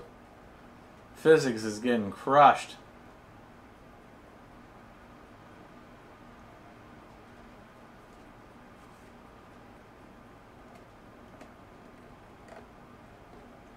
Yeah, you're right, Kevin. When it first came out, it wasn't able to run anything of high-speed memory. I remember that because we bought like really high-speed memory for the 1800X when I first got it, and we could never get it past like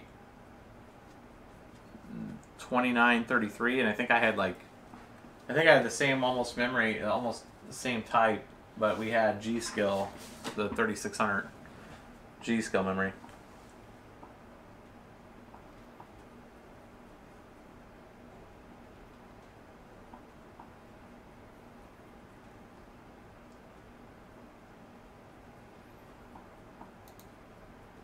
See if it actually will run this now, where you can see it. Nice, BTC is 10.5.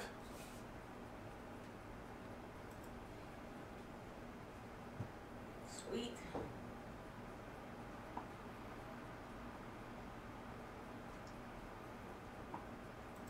We'll do this demo and I'll see. I don't know. Do I have a game on here? No, I don't think. I'll fire up some 7 days or whatever and play a game on it. Yep. I don't know why it keeps doing it. It just Does it on its own. Yeah, it just times out.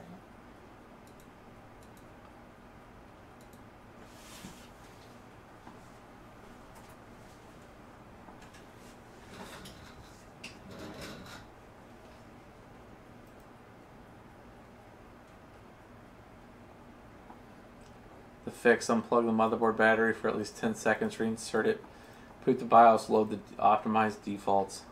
You know, I never did load optimized defaults, but I mean,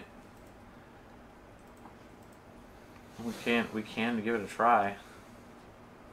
Oh, look at that, just frame by frame.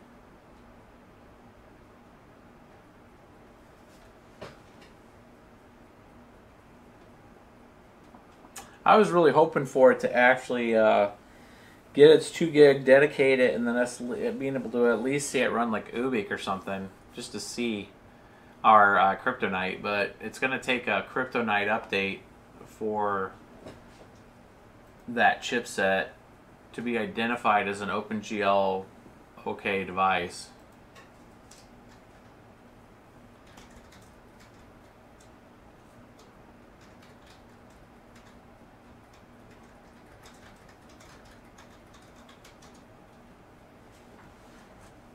It's still a beta Gigabyte. Oh my god, this is horrible. This is playing the demo? I don't care about no demo.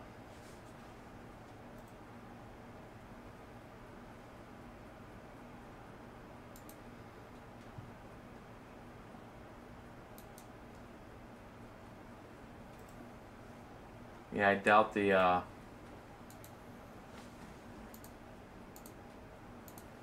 I'm just gonna load the default. Oh, I didn't hold the shift.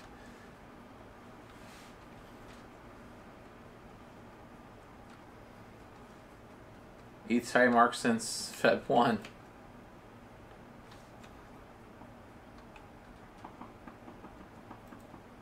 Let's go over.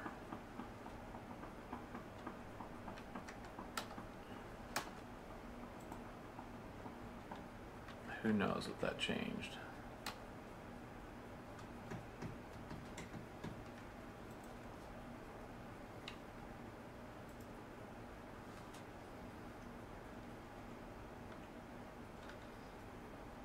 Ah, 26 point.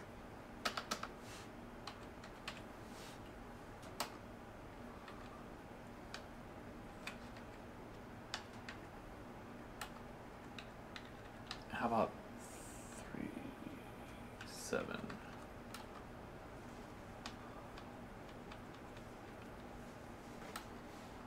Let's see if it can handle it.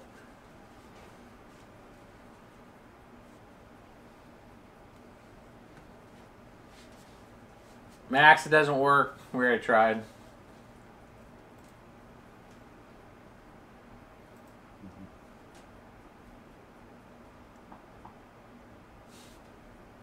Booted fast. I got nothing.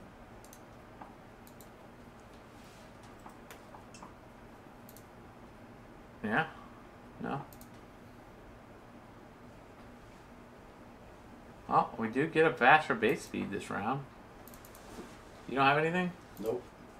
I wonder if... Is it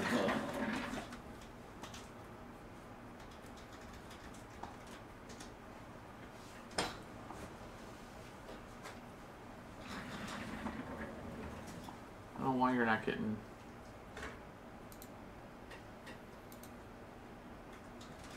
Let's try to do another restart and see if you see it.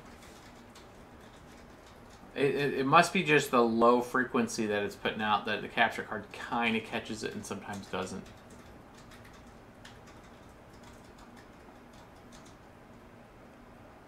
Nothing? Nope. You just go full screen again and see if it pops up. I'll have it jog the system.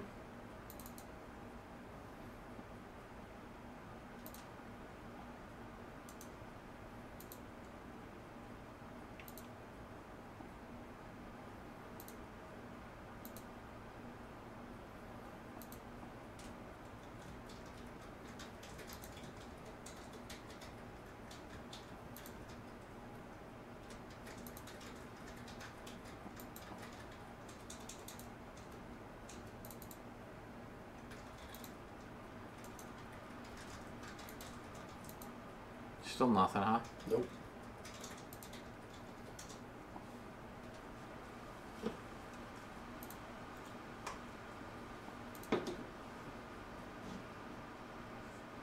It's definitely running.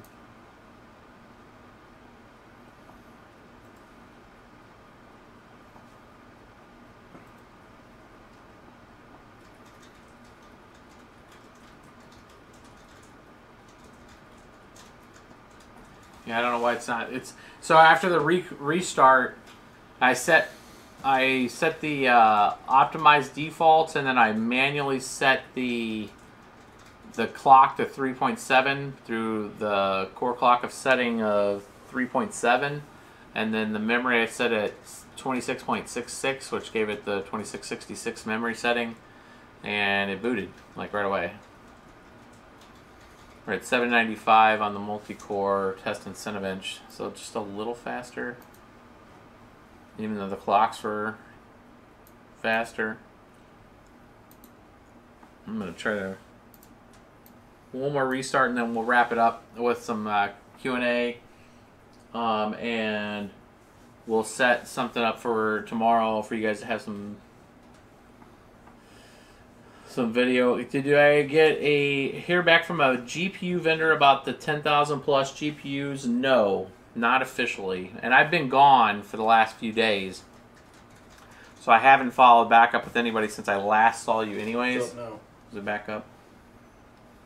Yeah, so it took that. I'm going into this detail to see if you guys can see it.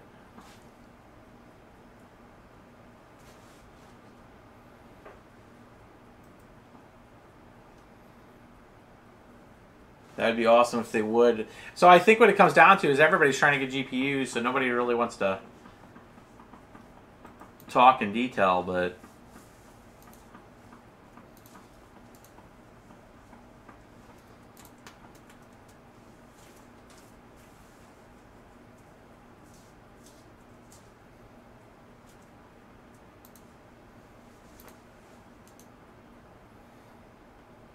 you know, it's asking for an update too. I might need to do that on this. So it's showing that.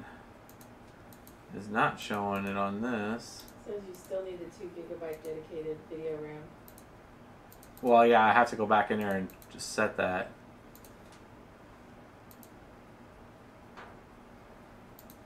But this thing keeps asking me to update it.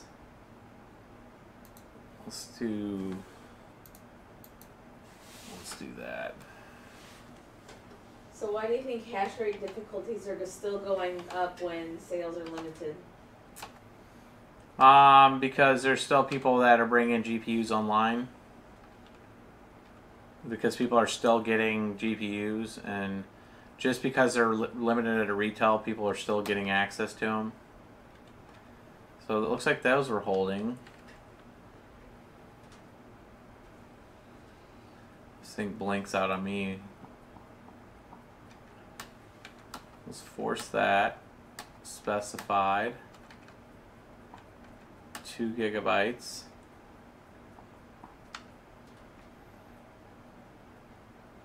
And let's save and exit that.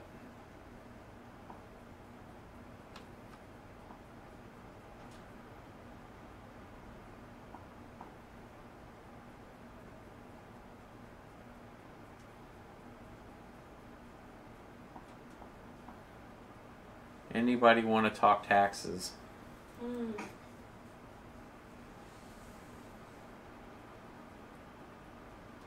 What about taxes?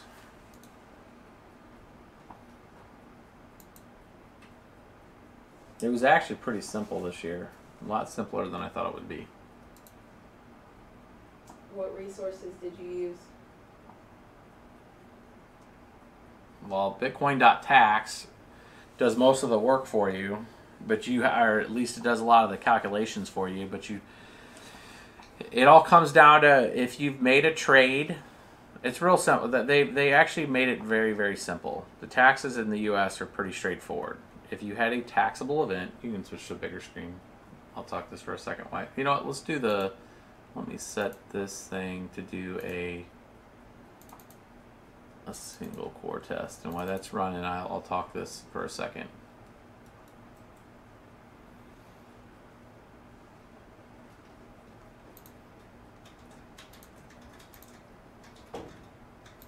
All right, so Christy.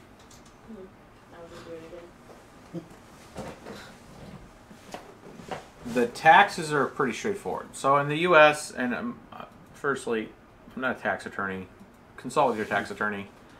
But just from the information I understand and the way things are handled for us in general, we're pretty straightforward.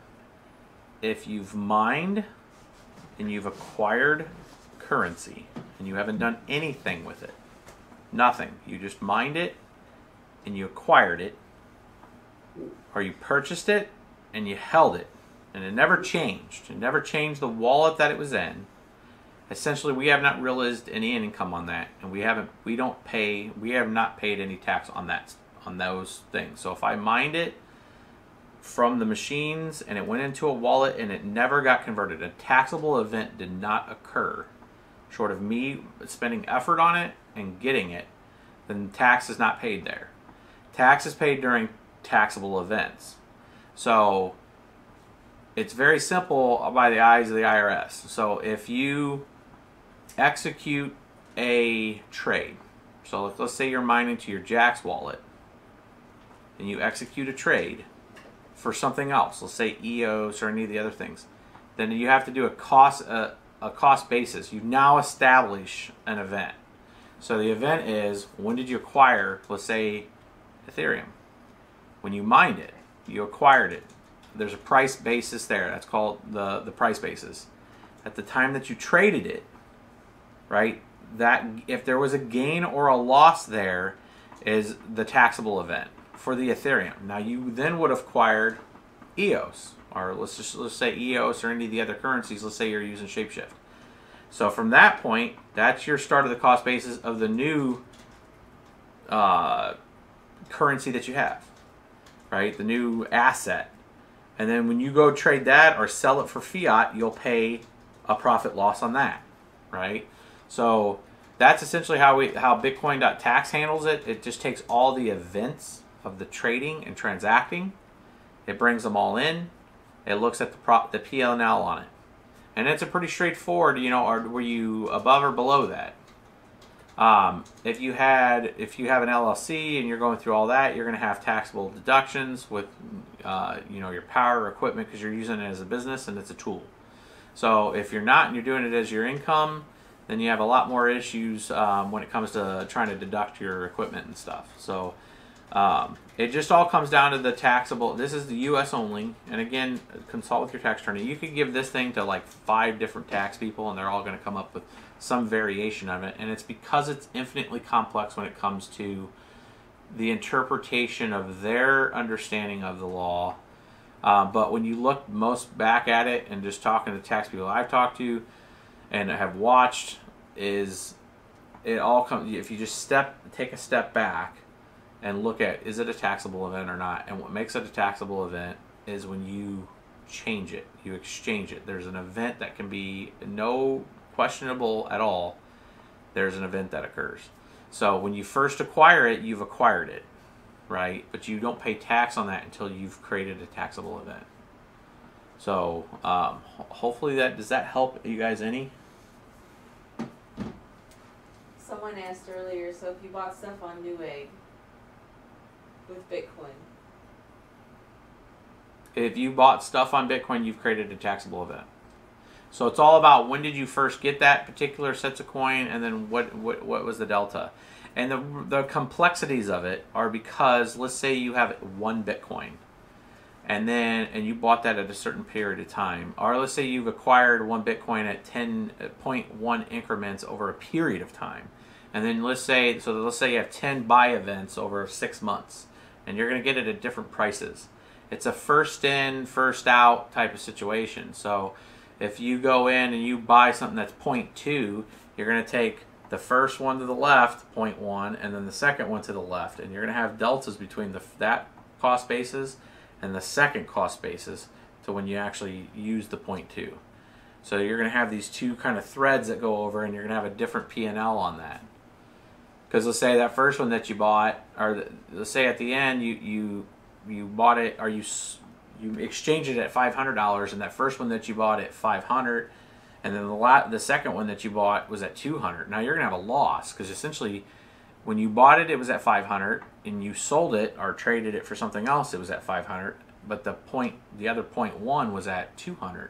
Well, you actually took a hit on that. You had spent, $500 here, or let's say you sold something at $600 and you needed to go into that second one there.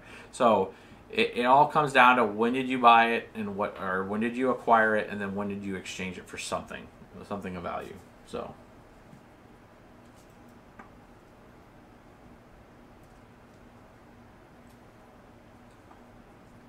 the IRS classifies cryptocurrencies as an asset.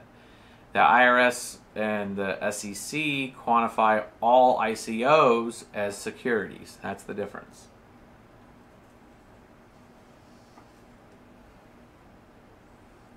But yes, if you take it to 5 different accountants, you're probably going to get 5 different answers. But what I would say, and I would caution, I would help lead them through this, is look at it from the most simplest sets of terms. Did an event occur? Did something occur for you to exchange value, either negative or positively? And from that point, you count back to when you acquired it, and there's a cost basis change. That's why I say use something like bitcoin.tax. We have a link on our website on it. We used it. I got the $39 version. Or no, I got the $49. I needed like 10,000 plus transactions. So you have to, if you can use a tool like that actually goes through and parses all your P&L, then essentially you're just putting it on your, if you're doing personal income tax, you do it on your capital gains. And I think it's your 1040D. So if you just bought it, or you just mined it, and you did nothing with it, you don't pay tax on it. You haven't realized that gain yet. So, and that's a lot of the difference between long-term and short-term capital gains. Like if you did everything last year in 2017 and you never touched crypto, and then you sold it and you did events in 2017, you're paying short-term. If you did stuff in 2015, like you mined, like I have coins and stuff that we've mined in 2015, I haven't touched them, right? All that stuff sits offline. That I won't touch for, I'm much to Miss BBT's, torture. I won't touch it, right? I'm not playing a long game with this. But there is, you pay and you buy things and stuff like that, you're going to have a cost basis change.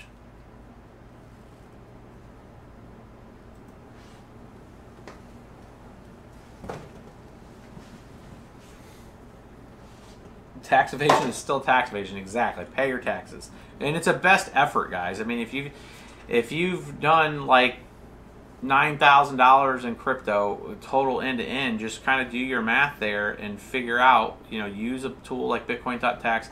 It lets you do so many transactions without having to pay for it, where you can try it out. You can use a CSV file or an you know, Excel file to, you know, import your transactions. You don't have to give them access to your APIs or anything like that.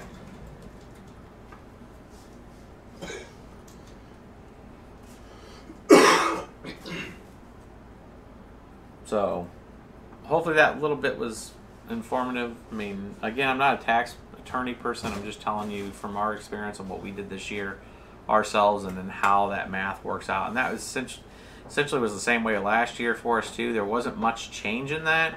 I had a lot of questions back because of the ICOs. Mainly because there was ICOs that we had purchased that necessarily, I mean, became after the fact as ICO stuff started to kind of hash out of where people were going to do ICOs. But in the beginning, when you look at ICOs back in August and June, pretty much ICOs were everywhere, and then people started figuring out, oh crap, I need to go register with the SEC, and then they stopped saying that you could buy them in the US. So there are definitely situations out there where US citizens bought into ICOs that technically were 100% security, which weren't registered. And, you know, it came down to a liability standpoint there of saying, well, if I own these tokens, you know, do we own them illegally? I mean, do we need to do something with them? And then pretty much it came down to it is just track value, pay delta on that exchange. And we own all the risk on it, right? So that was essentially the feedback we got with it was, you know, I own EOS. I participated early in it. And you can't buy it and stuff in the US, and I can't exchange it for value in the US technically, but I can do it on my Jax wallet over to another currency. That's still not going to get you out of not paying tax on it. You got to pay tax on that. So that was kind of the questions I had back for me, saying if I have something that was originally allowed, or the people that were hosting it did not want to allow US citizens to purchase it. However, Jax wallet allows me to purchase it because it doesn't know me from Adam, and then I made that in just of not knowing that that was the original case. Is there some kind of weird legal liability? And what it came down to is, in the eyes of the IRS, at least from the folks that I talked to, they were like, yeah, we don't care. Did the value increase and decrease, and do you pay tax on that? Because that's all that at the end of the day what it matters. So as long as you're doing a best effort on that, and then you show that effort that you did and say, hey, you know what, here's my spreadsheets, here's the way I've done it.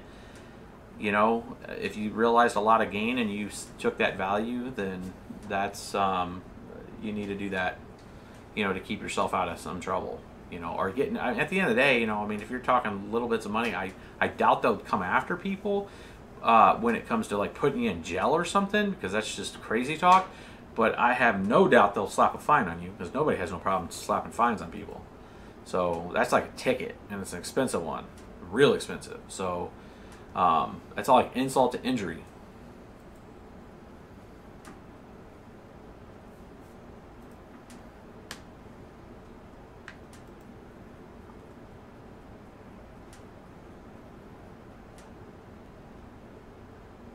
All right, guys, I'm going to wrap this up. We're at 2 hours. It went about an hour longer than I wanted to, but we tried a whole bunch of different settings on this. Like, subscribe, share. We'll bring you guys an actual mining rig next round, and we'll see if we're having that one tomorrow, if not on Sunday. And I'm here all this next week too, so we're good. We'll have a few more live streams, and we'll test out a couple different rigs. Did we bought a graphics card, didn't we, when we were out there today? Yeah. What did I buy? Oh, I did find a graphics card. Believe it or not, we were able to buy a graphics card at Micro Center for not.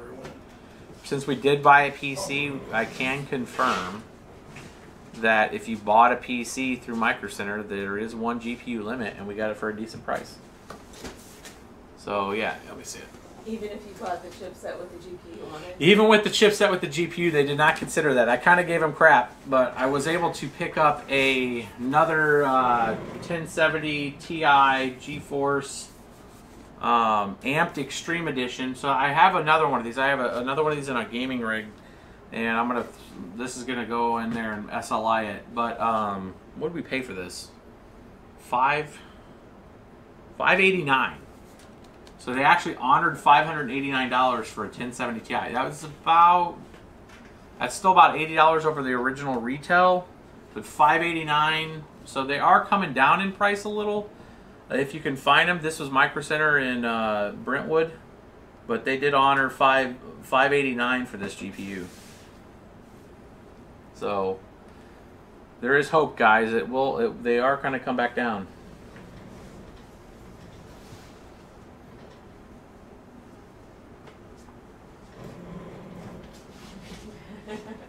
No, not bad. Bust over in Twitch said you're an ass. He wants one, but his Micro Center's out. He wants one, but his Micro Center's out. That sucks.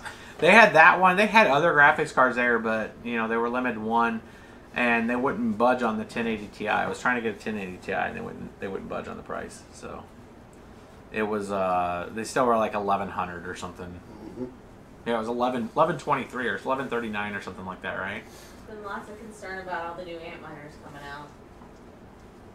All the Antminers are going to do is just kill the just increase the difficulty on the other currencies. It's a moot point when the currency adjusts to it. So when the prices go up, if Bitcoin hits 20 and 30K, Litecoin hits 400 or 500, Siacoin goes up to 1,200 satoshis, it's kind of a moot point.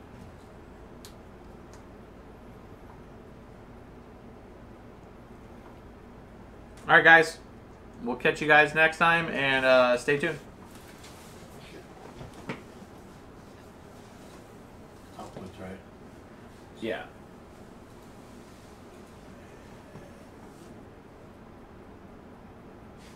The bottom one. There you go.